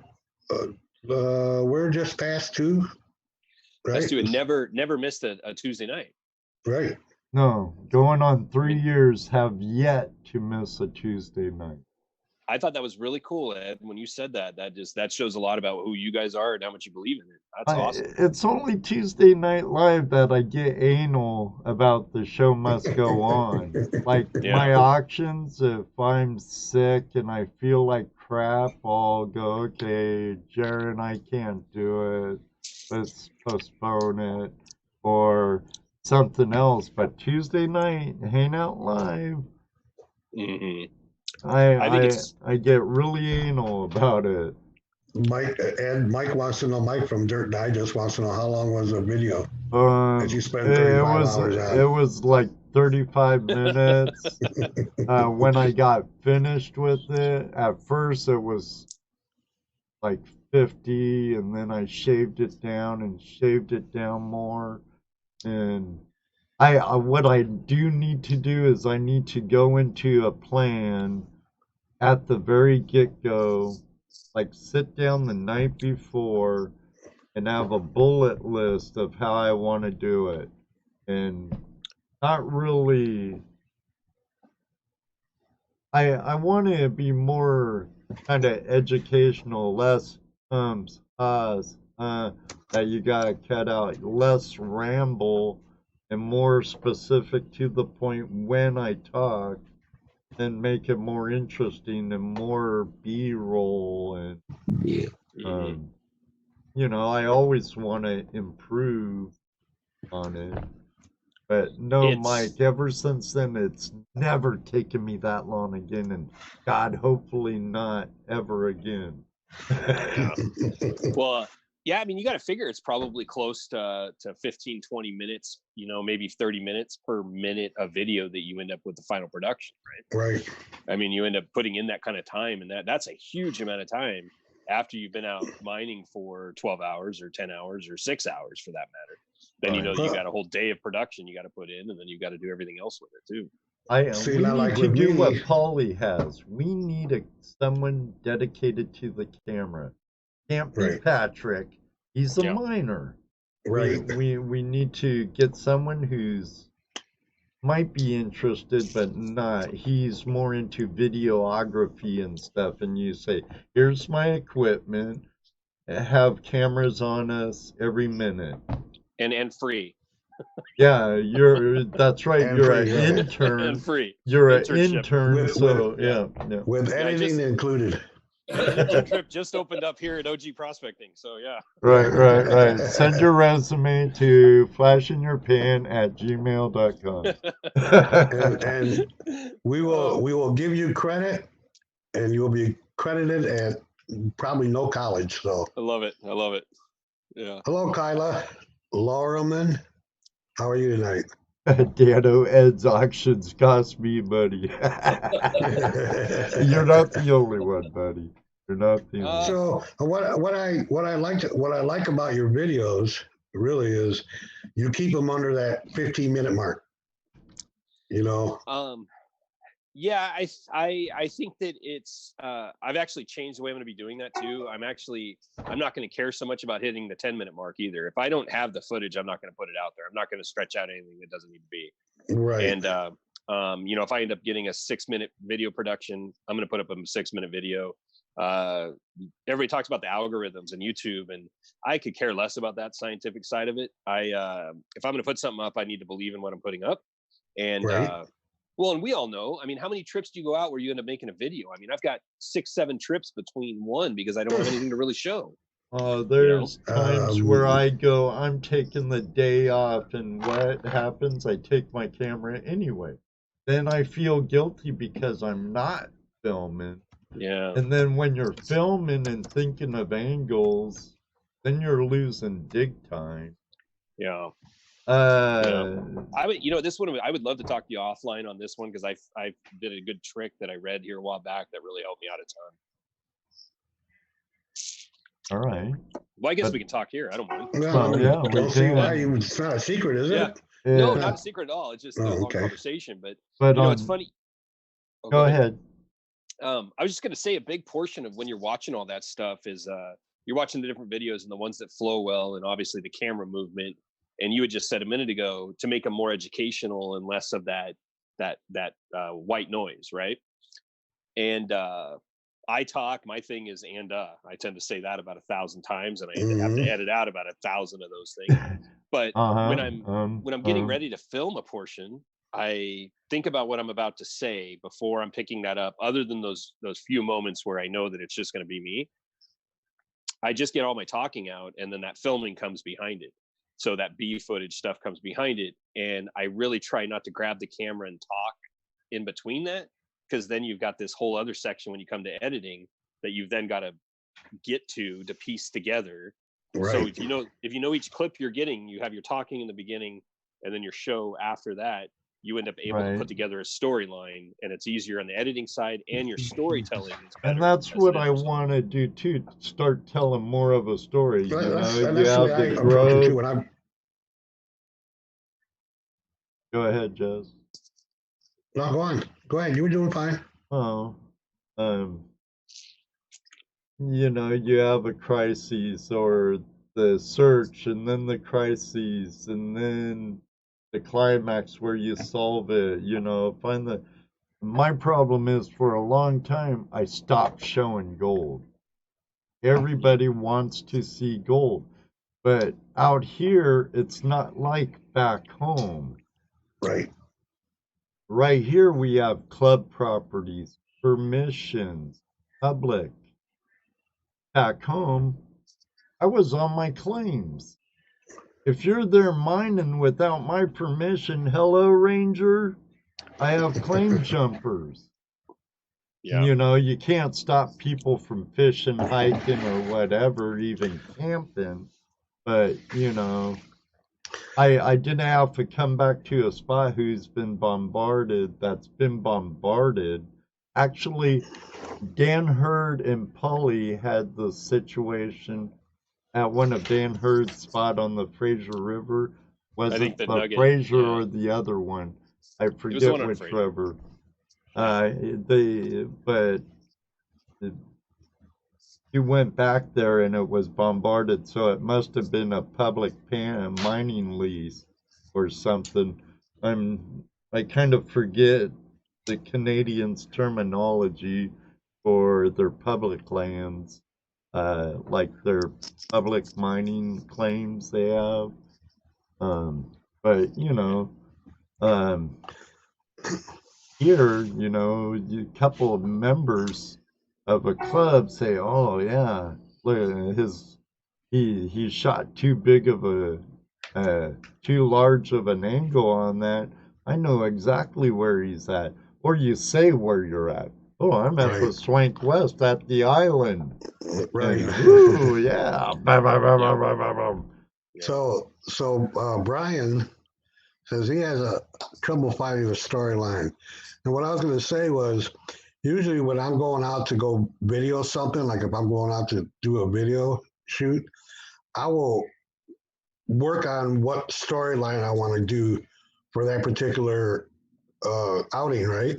What's my storyline going to be? And I shoot according to that. I know Ed gets on me about, oh, you should do more longer videos and stuff. But because I know I'm going to be editing and I'm going to put a story together, I'm just videoing parts of it so I can talk about it and show it, you know. So I work trying to get a storyline before I even go out, you know, just what am I going to do today? And I know when Ed says, "Oh, I'm not taking my cameras out," I know, yeah, okay, right. I'm just They taking don't them out believe just me in no more. case. No, I'm just taking them out just in case. Yeah. And then when I shoot my videos, I shoot following that storyline in my head.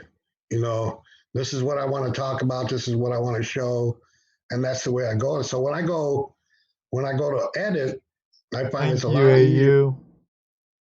I find it's a lot easier to get the pieces together to fit better. But that's just me. That's how I do it. And one thing I want to critique you on your videos, and it's because it's a personal problem with me, Yeah. is moving your camera around fast. Yeah. Oh, it makes I him get seasick. sickness. Yeah, I get He motion gets sickness. motion And I'm sickness. not the only one. Yeah, So, I got a gimbal here. I think for that one reason, because I never thought about that as much. And I got a gimbal here about a little while ago, and that ended up helping out a ton, just because it makes me Yeah. think to be more graceful with the turns and the spinning around, because I don't think about that when you're Right. out there. And then what you find is that piece was something that you needed, and you almost have to put that in, and it's going to suck on the other side. I've been Right. getting a hum from my gimbals, so I've stopped using it because all that footage I've had, like when I found that silver at Dano's spot underneath the clothesline, Yeah. I had good footage, but there's a And when I Do you have used the- it in the shed doing stuff, Do you have the Bluetooth hooked up on your phone with it that you're recording on? well, it does it on my GoPro too. Oh, it Mostly does. my GoPro, and well, I don't know if I have my Bluetooth. I wonder if that's what. I don't have my Bluetooth turned on mine. Now- Mine's just powered on. Now, I use a Evo out of Bend, Oregon. Okay. I'm not sure what gimbal do you have? I have it downstairs. I can't remember the name of it. It's not that though, and it's not a DJI either. So I forget what it is. It was I think this thing was from. I can't remember where I even got it from. I got it for Christmas. There you So go. I'd have to look at it. Yeah, I can go down and grab it, but I'd have to look at it and see what kind it is. It's okay. You did Hey. remember the gold porn though, right? Yeah, I did. I brought a little bit in here. Yeah. Hello, Johnny Wolf. How do Buddy you from not? Texas. Hey, John, I got. let's see your gold. All right. So let's I've see if seen this thing- lots of Southwest Oregon I gold. can't tell if but, that's showing or not. out a BC. little, up. Oh, right there. Stop. Right there. That right there. Ooh, Yeah, these are. That was that nugget I found with the 24K. Nice. Yeah, and then yeah, we got the different size flakes that we pulled out. This one's Ryan's. You saw him on board. I own that little tube right there. The coin and that's for the so this tube and that Walking Liberty. picture went out. Hit a button. All right, Oh, we touched the button. hold on one sec. All right, is that back in? Yep. And that's all Oregon gold? Can you hear that? Okay. Yeah. Yeah. Okay. I had That's- to plug it in and undo the headset piece. Oh, I'm back. We're good. I'm back. no worries. So that's all gold from Oregon, right? That's all from Oregon. And it's Oregon, Jake. Prospector Jake just sent me a video before this, and he had some of that commercially cleaned gold. You know, the stuff they do. I think it's salt and lemon water and juice or something. But it's almost. I have a piece of it, and it was funny because we were just having a discussion before I jumped on about how fake that was. How it just looks like it's fake gold, and Right. it's kind of crazy. Too clean. But I did find this was one I was going to show you guys, and I took this up to the mining shop, and I found this with the metal detector down on the road, and they didn't know what it was. I've asked a couple of geo guys what it was; they don't know yet, and I haven't been able to drop it off over at the rock shop. I don't know if it's going to show that clearly on here, but it's trying to hold it still. I don't know if it's going to come in clear.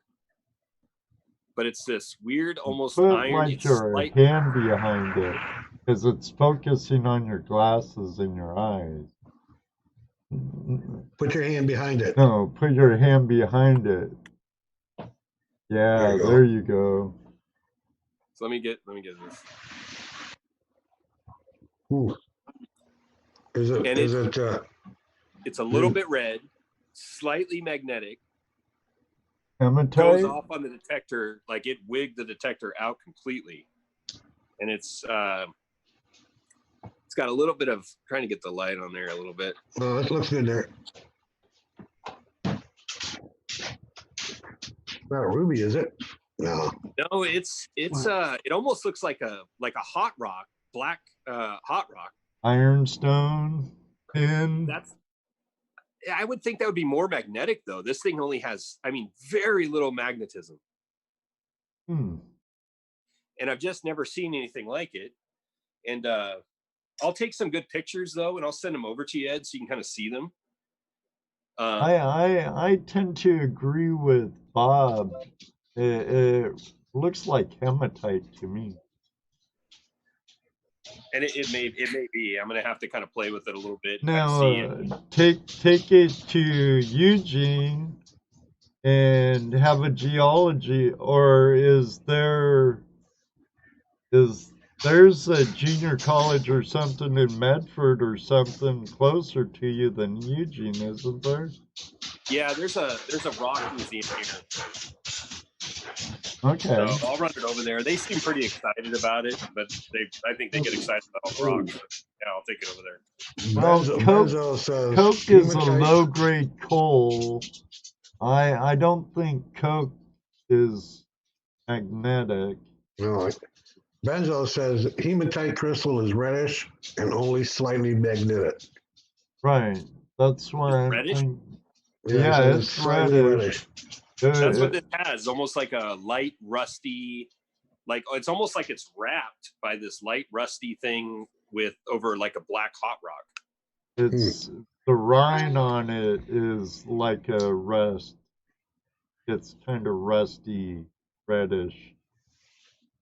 You know how like your Moose knot. Oh, I'm trying to think of the jade up in the Cascades. Shoot, there was tons of it on our claims. We had big hematite seams too. But oh geez, I'm having a brain fart on that. I But wonder what that smell was. yeah, see, org took you out of business, buddy.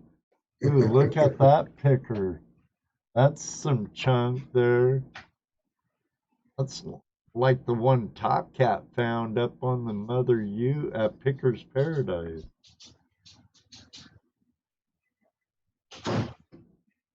No sound, your mic's muted.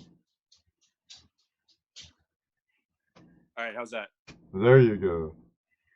Technically not savvy. That's Hey, the joys of live entertainment for you. You saw it here first. I love it. I just gave the secret to finding gold too in that little section I was muted. Oh, there you go. Mr. Lodak, our buddy, so that's big enough to do the Nugget Brain Challenge. Yeah, yeah. Do you know what the Nugget Brain Challenge is? No. Is that like snipe hunting for gold hunters? I don't know. No, not really. I'll explain it really quick since Wayne's not here. He was earlier. That's Wayne Nugget Brain Peterson from Arizona. When he said when he was a younger kid, when he first started out, he was working for some guy, and the guy told him the best way to find gold is to take that nugget. He said, "Do you want to find gold?" Right. A lot. Do you want to And find Wayne goes, a lot of "Well, gold?" yeah." And he goes, So logical. He gave him a graham nugget and told him to eat it.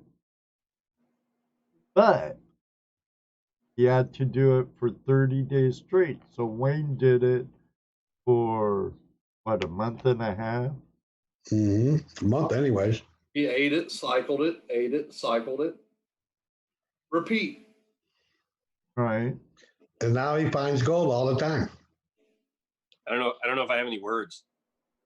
Well, I know a couple of Aussies that done it. Oh my Lord. Well, it would work, right? It's like a new discovery every day. Well, your body already has trace amounts of AU in it already, along with silver and other minerals. I guess what it does is it puts more AU in you, and then you're a little more conductive to gold. I'd be worried I'd lose some in the cycle. Yeah, well, that's why you just take one good sized nugget. Yeah, I'd be not worried. And want to be a really nice smooth placer one. You don't want no hard rock crystalline. Hanging out. we just went to the next level. Yes, you know when you passed it. Oh my gosh. What's your guys' plan this coming year? What's your goals? California gold. trip, find Trip to gold. California is in our future. Yeah. Put on our second channel outing. Yep, flash in your pan outing. We had our first one last year. Last spring, we collaborated with another channel and personal friend. We decided this year no collaboration. Just us promoting it and pushing it, and it'd be a small number. Right now, we're kind of trying to figure out where. Mm. And last year was great. Had a great time. Awesome people attended. It was a sold out ordeal. Good crowd. Yep. Great crowd. Oh, we had to add people. We had to add spots. No kidding. Yeah. Yeah. How cool is that? It's awesome. It's sold out in just a day or two the first time. And then I begged and begged, come on, 2 more spots on each side. Yeah. Okay. I talked to Gary. Okay. Yeah, I didn't want to go too big because, you know, you don't want to make it so big that we can't hang out with everybody. You know. Well, Yeah, we don't want a huge like GPAA outing or something. And it was our first time. Right. Our very first outing. I think that number was a good number. I think even by ourselves we could handle that no problem. Right. And then Um, along with that, we also I'm working on getting a couple take a vet prospecting events this summer. yes. With Got one in the works for sure. Oh, that's awesome. yeah. Well, that's quite cool. So you guys kind of do have a little bit of a plan though for this next year. I'm still winging everything. So. Yeah. Oh well, you know, it's a plan. Doesn't mean it's going to work out, but it's a plan. Oh, we still Yeah. got wings too. It ain't just all planned out. Things happen. Right. Yeah. We have to have some wiggle room here. Yeah. Doo-doo occurs. So. Well, getting the 3 of you guys kind of linked up, I mean, there's a lot of schedules and conflictions that would come to that too. Not on my part. I'm retired. He's so. retired, yeah. It was a lot easier when Dano had his other job, but Dano has a much better job now. So we deal with it. It affords my adventures and everything else. Right. Mike, we're still working on that. I think we'll probably keep the same number we had last year. Yeah. I think we can handle that number. Like total of 24, 25-ish. Something right around there. It'd be an even number. See what he just did? You guys realize what he just did? He just added 4 people to what we were talking about earlier. I thought we were talking about 24. So like 30 people, something like that. 30, 35. 40, somewhere in there ish. We're looking at around 20 people. When is this? We're not sure yet. Probably around June. Oh, how cool! That'll be awesome. Man. Yeah, because we got Gold Rush Days, we got the Gold Show, plus trip to California. May for the Gold Show. Right. The first weekend of May. We'll be working the panning booth our 4th year, guys. Yep. Which is a lot of fun. If you get to go join your chapter and help at the Portland Gold Show or wherever they're gonna have it, Vancouver, I think, and volunteer for the gold booth. You get to teach people all day. You buy a snuffer bottle from the chapter, which you'll do at the booth anyway. You hold it on you, and you teach everyone all the way through to the snuffer bottle, the right way to use a snuffer bottle. And then you put that snuffer bottle back in your pocket. And at the end of the show, that's your tip. Besides having the joy of little kids' faces light up when they see that flash in their pan. You bet. I love it. Yeah, Bob, Go ahead. What? Oh, Bob McCoy asked me what mats do I use. You know, it's funny you say that because I think Ed and you and I were talking a little bit. I think it was you and I think. Yeah. And I had gotten the Gold Hog mat because I've never had it. I wanted to try it, and people may feel the same. I think I have the same opinion you do, Ed, on that one. You guys may all have the same opinion on that one. Honestly, I'm tried and true. I go with the ribbed V matting with my miner's moss on top, and put the grate in over that and lock it in. I was like that for years and years and years and years. I love my miner's moss and deep V under my whole box. Expanded metal. It was a gold catching machine, but it was also a cons catching machine. I'm okay with that though. I don't mind. I mean, I might mind. I mean, if I'm going for production, yeah, but otherwise, I that's kind of the artistic side of it that I enjoy too. But I'm not I want to get some to dream at. That's that is a goal. Let's hashtag 2020 on that one. I think you'll like it. Like we were talking about before, I think you'd like it. I think I will. No, I mean, I tell you what, if you're going to mine and sell pay dirt, then you want to use the ripples and moss and all that stuff so that you have a lot of cons. Yeah. But if you're just digging for yourself to collect gold, I would go with something that's not going to give you that many cons. Yeah. Gold Hog, Dream Mat. Myself, I prefer Dream Mat over Gold Hog. I've done Gold Hog mat. So for me, Dream Mat, because I have a lot less cons. I'm not selling gold. I'm not selling cons, so I don't want to work all that stuff. I'm really bad. I don't have patience to sit and mess with a blue bowl all day or water table. Mm-hmm. I get my Dream Mat. I run my material through that, put that into my gold claw, shake it all out, snuff it up into a bottle, and I'm done. Yeah. Yeah. But I also know that out of all that material I just ran, I missed stuff.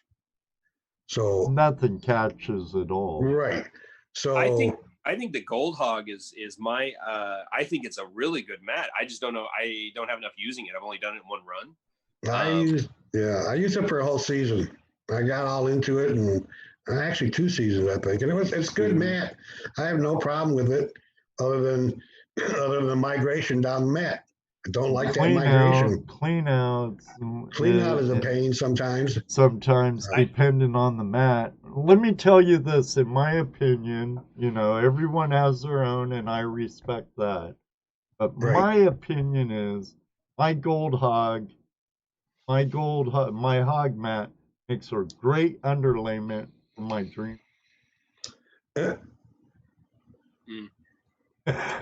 That's Ed's joke. The only catch I had far less cons than I normally do, obviously, than when I use that. I had gold in the bottom third.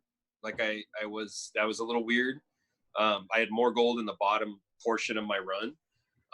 But I also will say it caught a lot of the heavies. It just got a lot of clay built up in those little riffles too. And Jake was out there with me. He had watched a video on the gold mat, and they specifically talked about how you have to really clear out that clay because it gets caught up in those ripples pretty heavily, that's not something I deal with that often. So I think part of it is I'm looking forward to running it more. I need to be able to test it and feel confident in it, just like anything else. Oh, right. And here I go again. Any piece of equipment that you get, you need to practice it and actually learn how to use it right before you can say whether you like it or not. So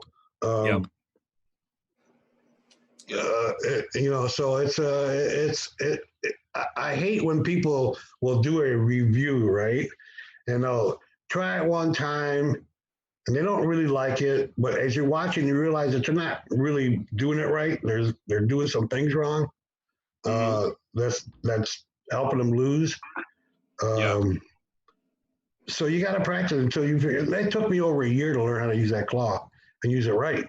In that video you watched where we ran the big gold hog, that was all gold hog matting, and that caught. everything up in the top third. There was Well, nothing. When you have a 10-foot long sluice, I should hope so. Yeah, true. He's a big boy. Yeah, so I think that's because that was your friend's box, right? Yeah. Yeah, that's because he knows how to run his equipment. He's got it dialed to where he can run it. And what do you always say, Jesse? Practice. Yeah. Learn your equipment. Right. No matter what it is. Then decide whether you like it or not. No, I agree. Yeah, I mean, I think we can all agree. Like, we all have a sluicing problem, right? I mean, we all have that, but I still just, my favorite one is just that little prospecting sluice, just that keen prospecting sluice, and I love running that guy more than I do the high bank or anything else. For a stream sluice, I like running my River Raider. Oh yeah, Run for the hills. I really like my creek critter, but know what? I love Brother Joe's Green Mountain Gold Trap. That removable gold trap is like the cat's meow. It's so sweet. And I've made my own fluid bed sluices. I've used a bazooka. I didn't get to use the Snake River prospecting, but that's okay, Kevin. I understand. But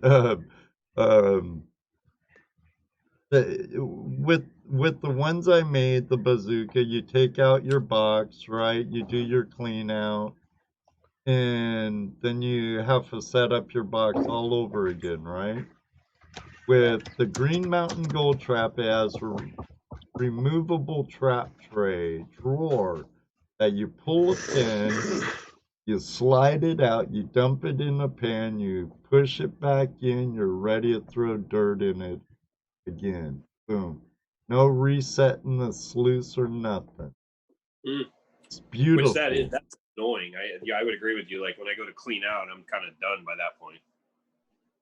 I don't want to set it back up, and you're not going to talk. Right, because you have to set it back up. But I bet if you didn't have to, you start throwing more dirt in it. Yeah. More material, more gold. Yeah. Holy crap, dude! You got enough sluices back there to, I don't know, to run forever. Yeah, they're the evolution of my sluice thing. But I like taking my friends out there too. So we always try to go out so they have one to run and teach them on those things. So I enjoy doing that. I like doing that. Yeah, and I just love the sluice. That's my thing. I love it. So Mike Dirt Digest magazine seems to me that either manufacturers, he was complaining about how manufacturers make their sluices a certain width, and then the mat guys come in and they don't make them that width. Like on a 10-inch mini, they measure that 10 inches is on the outside measurement. It's not the inside measurement. And the mat companies, well, like Dream Mat, they make a 10-inch mat, but that's for a 10-inch sluice that's 10 inches on the inside. Yes, it sucks. But I think the sluice box companies are coming around to the mat people. I think. Doesn't the mini max, doesn't that take the 10-inch? Yeah.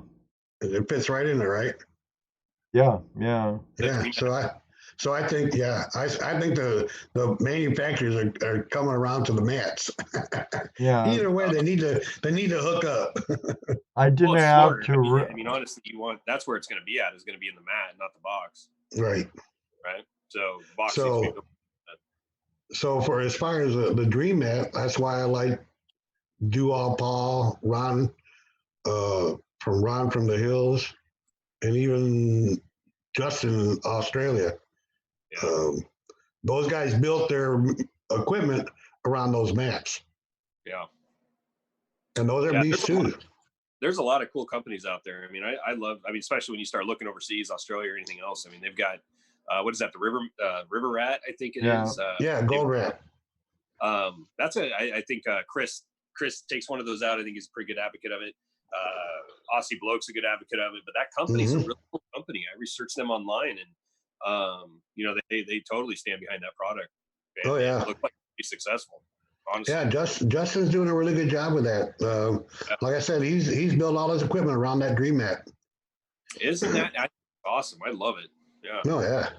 Yeah, so I'm gonna try to get some Dream Mat this next year. I really want to try that out. You know what I love? It's almost like you kind of have a little bit of a leeway for tolerancy with that thing. And well, that's what I always talk and say about this particular mat. Like with the Gold Hog, you have to set it up just right, perfect. It's got to be exactly the way it's supposed to be for what you're running. Right. The Dream Mat, you can be off a little bit. It doesn't matter. You can have too much water. You can have too much pitch. It's still gonna try. It's still gonna catch it. It is a lot more forgiving. Yes. I hate losing anything. I mean, that's I hate having something in my tailings. It's like the worst nightmare. Can't stand it. It make me start from scratch and reset everything up again. All right. Good night, Van. Have a good one, Van Christopher. Good night, Van. Thanks for joining us. I'm not gonna see you again, maybe in Indiana. Yeah, I'm not going to say that Dream Mat is the one mat that will catch everything all the time. There's no such thing, you know. So, you got to try what works for you.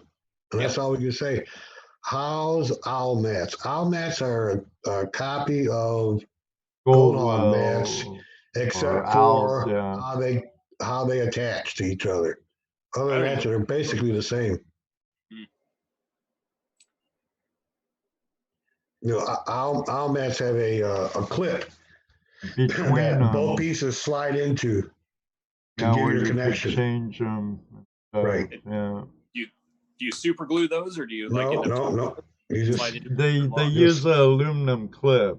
Right. It's female, and the mat fits and slides in them. So those you can switch them around anytime you want. But you guys ever watch Tassie Boys out of Tasmania? Yeah, I do. That guy, he's like my idol when it comes to making. Lord, I'm looking for. I think you talked about him last week too. Ed, was that guy that the guy that teaches everybody how to make those silicone mats and the different inventions that he does and the mats. Alan Robinson. Yeah. I could watch those all day long. I mean, I could want to go do that. I wouldn't go do it, but I think it's so cool that he does it. And I think Flower Gold has done some of his own silicone stuff too. Right. Yes, I saw his video where he made a whole mat for a sluice. Yeah. And tried it out. I think that's cool. I made a dredge sluice box and a high banker sluice box out of a truck bed liner. Lightweight, instant drop riffle system worked great. Right. Now I've evolved. Yeah. Jared, Mr. Lodak, he says he never glued his hog. I never glued mine together either. I just used tape. Yeah, I didn't. Just to hold them together, top and bottom, and so I could change them around if I needed. Yep, that's what I did. Right. I don't like anything too permanent.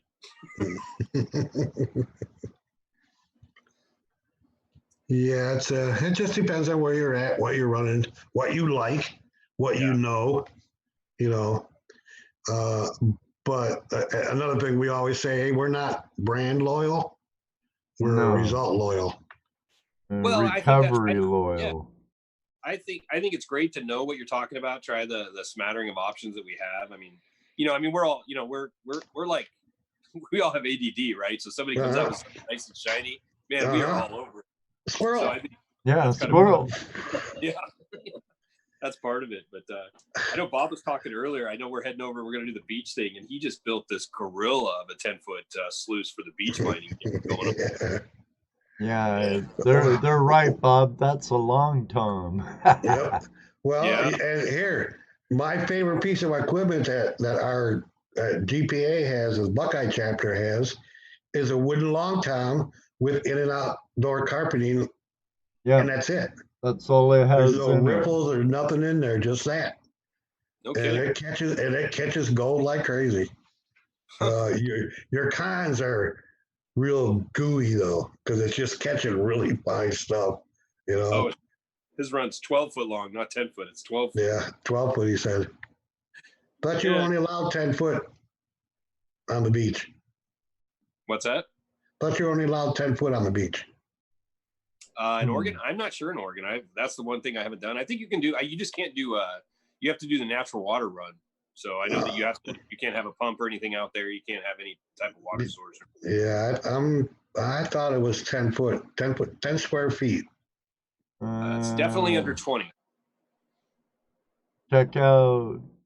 Make sure I'm sure Bob knows the rules Right. for Oregon, though. You know. I'm not saying it's length. I thought it was square feet that you can only run certain 10 square feet. I don't know. I don't know. I don't know about the length. Yeah, it's only 6. Washington. He said in Washington. Washington. Okay. Yeah, Yeah. Washington. It can't be your surface area. Can't be over. That's anywhere though. Really, if I remember right.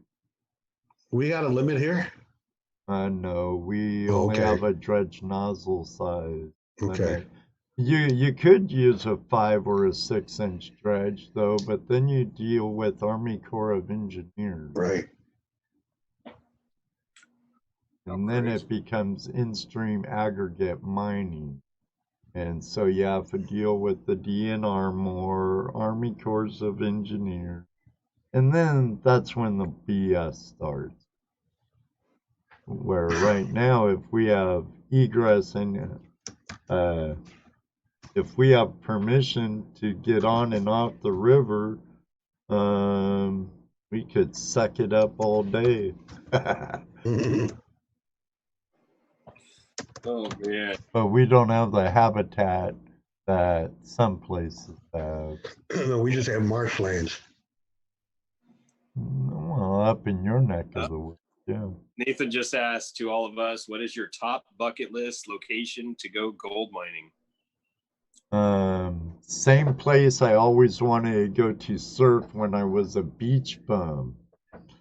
Australia, the land down under. And I'd love to go to the South Island of New Zealand and dredge and see the Hobbit home. Fort Knox. Fort Knox. There's no Why gold is in that? Fort Knox, Mike. There's no gold there. Yeah. How about Brazil? I heard they have tons of gold in Brazil. That's Bob, right, Bob. yeah, Anywhere. I gotta go Bob now. Tasmania would be cool. I would just love to get to a point where I could do it, you know, I hear like that. endless summer of prospecting, or, you know, snowbird prospecting, just total nomadic. Oh. Brian Can says, you imagine just being able to just go do that? I right. just be a happy man. You bet.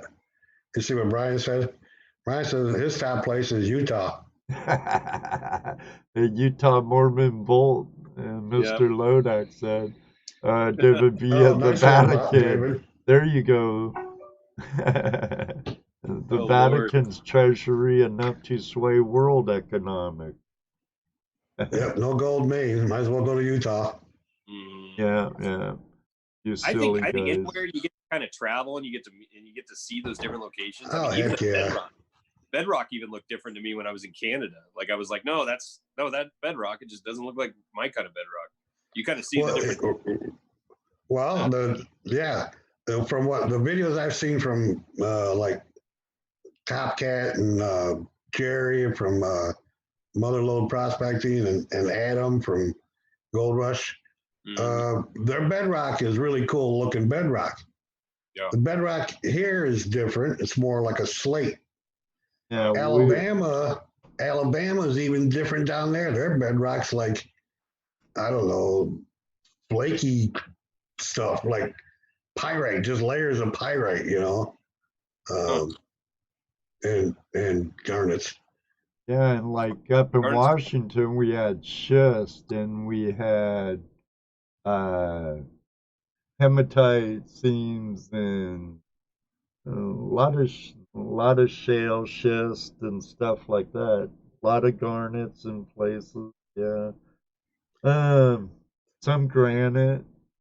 Here, like Jesse was saying, we have limestone and sandstone, Right. or false bedrocks. So Yeah. we're looking to hover over that clay layers. There's a lot of that in the Rogue. There's a lot of that false bedrock in the Rogue, and there's been a lot of, back in the day, some people that tunneled underneath of that thing. Yeah, and if you get to that hard pan on the road, though, woo-hoo, you could have a good payday. Oh, you will have an insane payday. God, you know how awesome that would be? Oh, speaking of Ron for the Hills, there's Ron right now. Ron, what's up, Ron? He must have his ears must have been ringing. Yeah, when I was being Eddie Maiden. Yeah. So Brian says big change for him in Arizona. He's from Maine, and he's out in Arizona right now. And that's another thing that's really a trip too, is wherever you go, the way you prospect and look for gold is different. I know. That's the part I love. That's my favorite it's part. different. Yep. The never-ending learning curve. Right. Yep. Yeah, I think Bob has been. He's probably. I wonder if Bob's been on the bottom of the road down there, because they quit being able to dredge or really touch it. He said work the rogue, awesome gold crab scene. Well, the South Rogue, right? I mean, the ultimate dream would be to get on a raft and go down the South Rogue and go look at some of those tributaries. It would just be where you can't get to. Probably be amazing. Oh, I bet. I'm sure. I'm sure everything that's in it, that you're able to file on is taken up in that part of the country, though. Yeah, some of it. There's a lot you just can't even get to, though. Well, there's where the better gold is. Get there. That's right, Bob. Legally. Yeah, legally get there. Yes. Like I've said before, when laws and regs become unjust, it's just for us to become unjust. It's just, yes, yeah, that's right. Yeah. Well, at least that's the out back, right? beyond the law. But Well, you didn't hear that from me. Yeah. Full disclosure. Yeah. Flashing your pan is not held responsible for the opinions of the host, co-host, or our guest, or those in the studio audience. Yeah, that stream. What's its name, right? Yeah. No Column Creek. No Tell 'em Creek. Column Creek. Yep. No Tell 'em. Yeah. No, we weren't there. I just there's a I think that's it's like our kryptonite. I mean, it's that one thing that like you said, when the laws become unjust, you got to kind of do your thing, whatever that might be. But it's hard being shackled like that, especially when you see everything happen around it. It's super frustrating. Well, there's some things you just don't do because of etiquette, But when it really sucks when all they're really doing is regulating how much fun you can have. Well, it's all control. Right. Control. Be getting into politics, fellas. Yeah. Well, next thing I'll go, if you look at an old topo map, look where all the national parks and wildernesses are. They're all on old mining districts. Right. Yeah.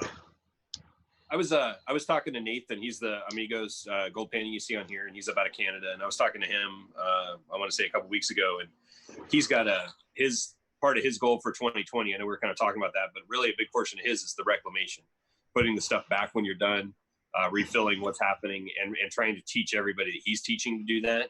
And it's funny because after that conversation, I realized a lot of the portions I'm going out in, that's not happening at all. And I try pretty hard to kind of put it back the way it is, refill the holes, get it going up. I think even more important than filling the holes, even though that's important, I think what's more important is you show the trash that you pull out and take out of there with you. That I think would do more for us. I mean, yeah, fill the holes in, but I think it's more important to show the trash that we actually pull out, whether it be mercury or bent nails or lead or broken glass, whatever. Show that stuff that you're hauling out. You know, it only makes you look good. What you I've got enough lead in this last year to make more diving weights. Oh, I bet. No doubt. I bet. Yeah. You know, and I think of that, and I know that there's nobody else out there unless they have a gold pan in their hand doing that. Now, back home in Washington, I take trash bags to the forest rangers. I'm like, I just came out of the national forest and I picked up trash. Can I use your dumpster? Oh yeah, sure. I'm throwing all kinds of crap in there. There you go. What were you doing up there? Just cleaning? I'm like, no, I was prospecting and I'm just picking up after other people. Yeah. It's I think that's the one thing that where I tend to get a little hot headed is all the trash that gets left. I get furious after that. And then you know, start showing that in your videos. You know, start showing what you actually clean up and how pissed off you are because all this trash was left behind by whoever. You know. Yeah. So like I said, it can only help. It won't hurt your channel. And anybody that's checking up on you. Oh, what river is that? The Desuits? I think David Villa. Yeah, that's exactly what we're talking about. Is the fish waste, but not just Desuits. Yeah, geez, I saw a video several years back where they had like 10 5-gallon buckets full. I think it's from the Desuits. I'm butchering it. And that's close enough to the name. I think you know what river I'm talking about. I do. Yeah. Like we should go to the Maumee sometime, like you've talked about before, Jesse. Yeah, just to collect lead. And dredge in there just for the lead. Right. Hey, lead gets expensive when you're selling diving weights, you know. Well, see, here's the thing that people don't seem to realize too, that it's not the big fishing weights that you need to worry about. It's that tiny buckshot, because that's what the fish will ingest. That's what they pick up in their mouths and search for food through. You know, if you ever watch fish eat, they pick up like mouthfuls of gravelly bits and pull their food out of that, you know. So some of that lead goes through. There you go. You know, so that's the reason why you want to get that tiny stuff out. I see a bunch of lead shot in a 22 bullet. Yep. Yeah. I mean, I kind of save some of them because they're kind of cool. I like finding the bullets and everything, but you know, I mean, it is one of those where you get more lead dropped. And I get fishing. I mean, we all fish. Who doesn't? Sure. That's not what we're. Yeah, and you're exactly right. It's not that. It's. I don't think anybody wants to lose a lead weight. I just think, and how are they going to find it if they do? But yeah, it's just a matter of not only the lead, but the trash and the beer cans and the, you know, it's so upset. I hate it. Now, if we could talk to the fishing community like they've been trying to bash the mining community up in Washington, you know, it'd be nice if they would pack out their salmon egg containers and their worm boxes and and gather all their fishing line they leave in the bushes or something. Yeah. And at least bury your human waste. I don't find too much of that. I mean, most of that stuff you're finding right during the runs, and usually they're just in the big, heavy, fishing holes on the road where you're going to get the majority of the trash. But, I certainly go out. I love those things where you hike in and you're down, 25 feet, you're beginning your hike, and somebody just dumped out an entire truck full of just trash. Yeah. And you can't even get it all out. And I just don't understand that. I don't get that.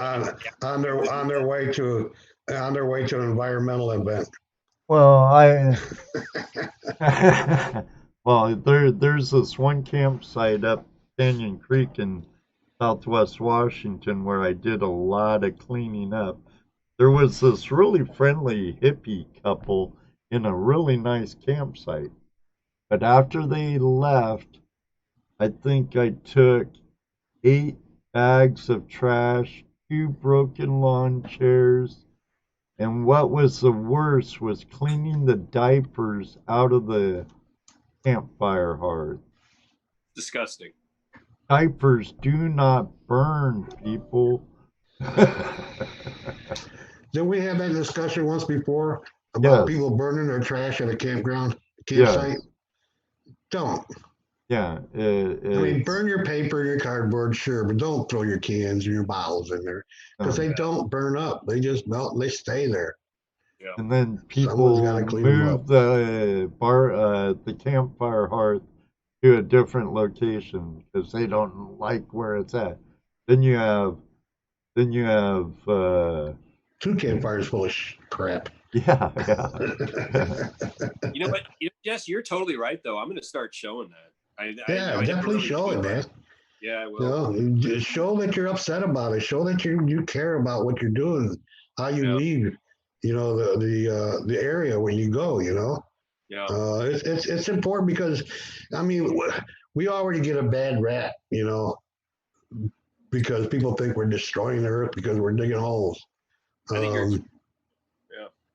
So yeah, the more we do that as a community, I mean, you see metal detectorists do it all the time too.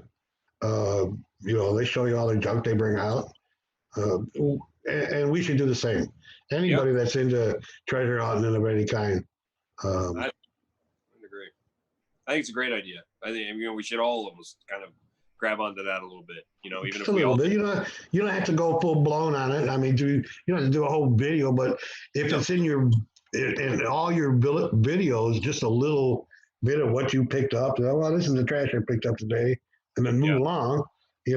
People will start getting a hint. I believe. Well, I think that would be a Andrew, good one for the social media side. yeah, Sure.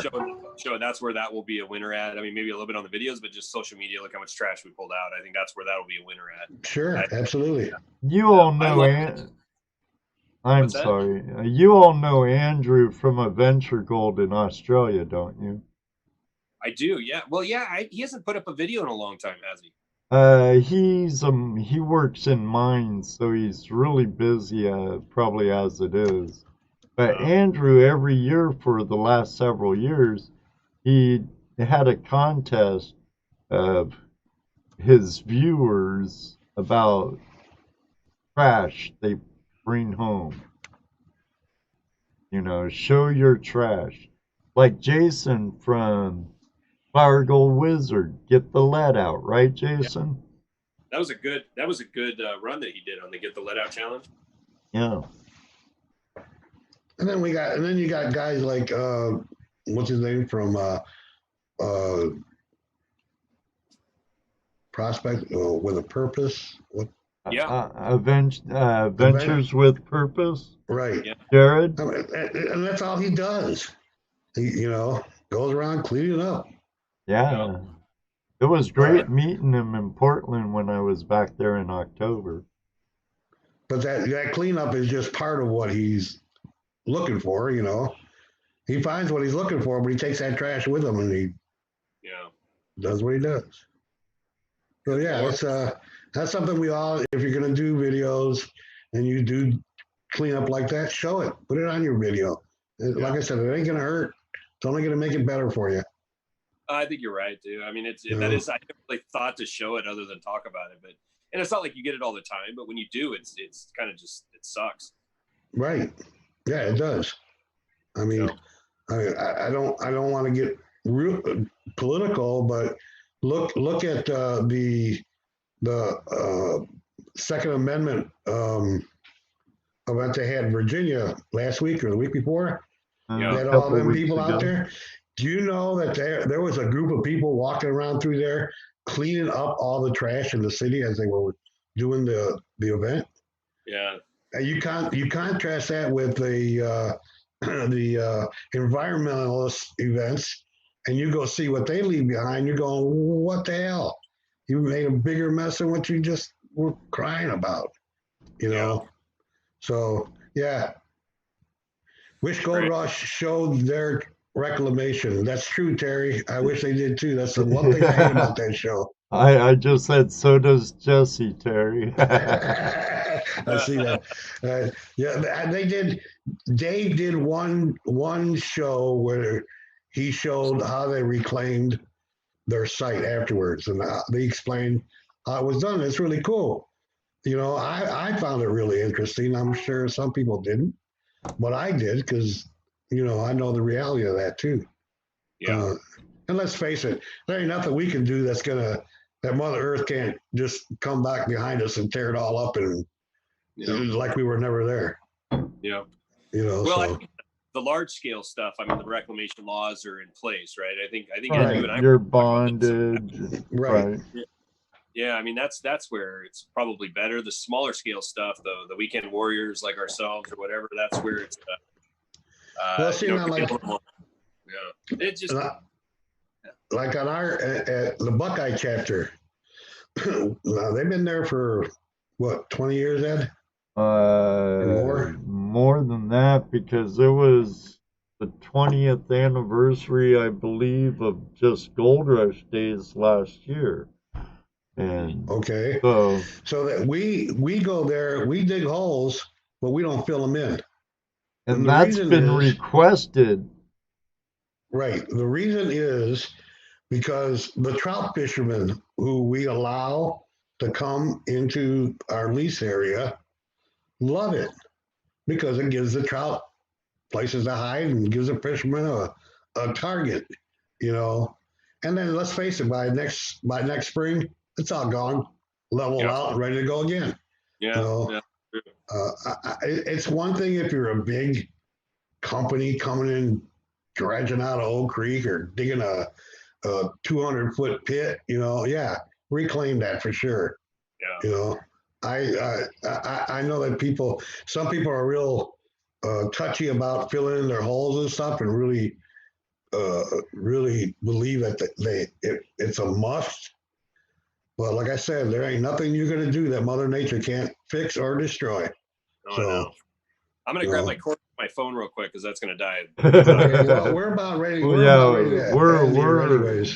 going on a half-hour overtime, buddy. Yeah. Time flies when you're having fun. I can't. I appreciate it, you guys. I mean, I had a blast. I think it's awesome getting to know you, and I just grew my lifeboat by a couple more folks. So I think it's awesome. Yeah. Excellent. That's cool. Sorry, have you hit your 500 yet? I don't know. Probably not. I mean, that's, you know. All right, our buddy here is looking to hit his 500 subscribers, so so we can do a giveaway.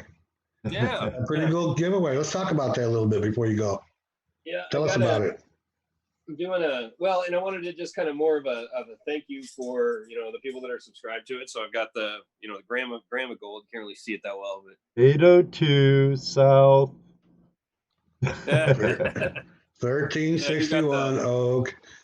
Walking Liberty there.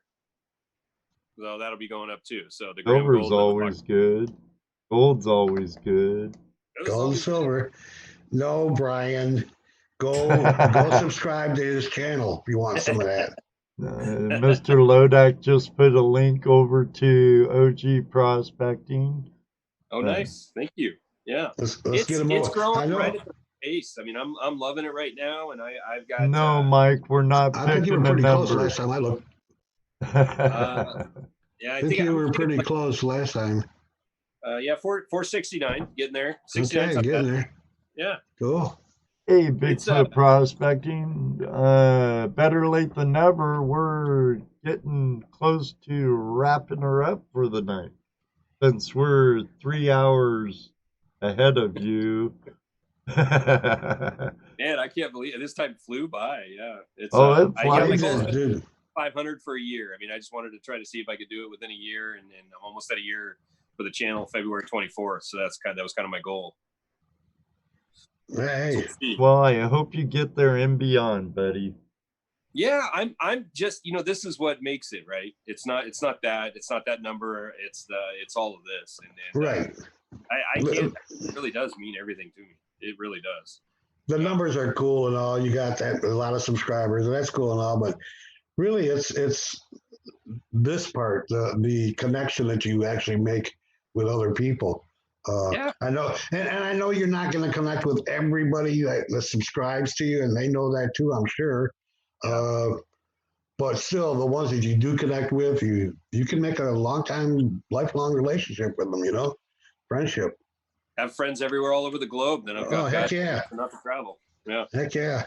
It's always surprising when I had a cousin of mine just found out that I'm on YouTube.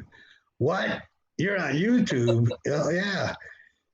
You're too old for YouTube. I said, I know, but I'm still on it. Yeah. Yeah, My there's kids don't no know age Vincent limit. Singer cool, so they're not. I just tell them it's cool. I can tell them if they got a cool dad, they're lucky. But it's actually quite so. Well, God, thank you guys. I really do thank you. I thank everybody for being here. That means a ton. I think that just really shows a lot of support on both sides, and onward and upward from here. You bet. Yeah. That's right. Yeah. So it's been our pleasure for sure. It's been fun, and maybe like Ed says, we'll see you out there on that creek one day. I would love That'd it. be awesome. All right, guys. Never know. One day it might be, hey, Isaiah, I'm going to be in the Gold Hill area or the Applegate area. We need to hook up, dude. We need a place to crash and hunt for gold. That's why you need the friends, right? So you don't have to pay for tokens. Definitely, Terry. Thank you.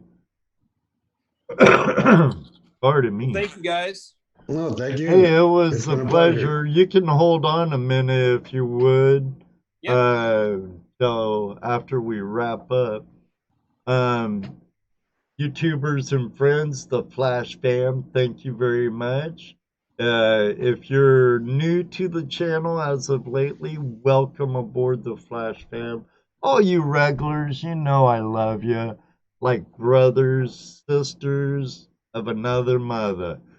And so, until next week, we're going to be having Paul Jarvis out of Canada of Do It All Paul with us next week. That's going to be a killer show again. Now, everybody, until next week, may you always have a flash in your pan. And you know what he's going to say next. That's right, brother. I say it every week, and it happens. Maybe one day, too, we'll meet you on the river. Good night, everybody. God bless. Everybody. Bye, everyone. Thank you. Night, Ed. Good night. Night, Isaiah. Good night, Dano. Good night, Dano. Good night, everybody. Good night, you Legal Gold. Mr. Lodette, good night. 5, 4, 3, 2,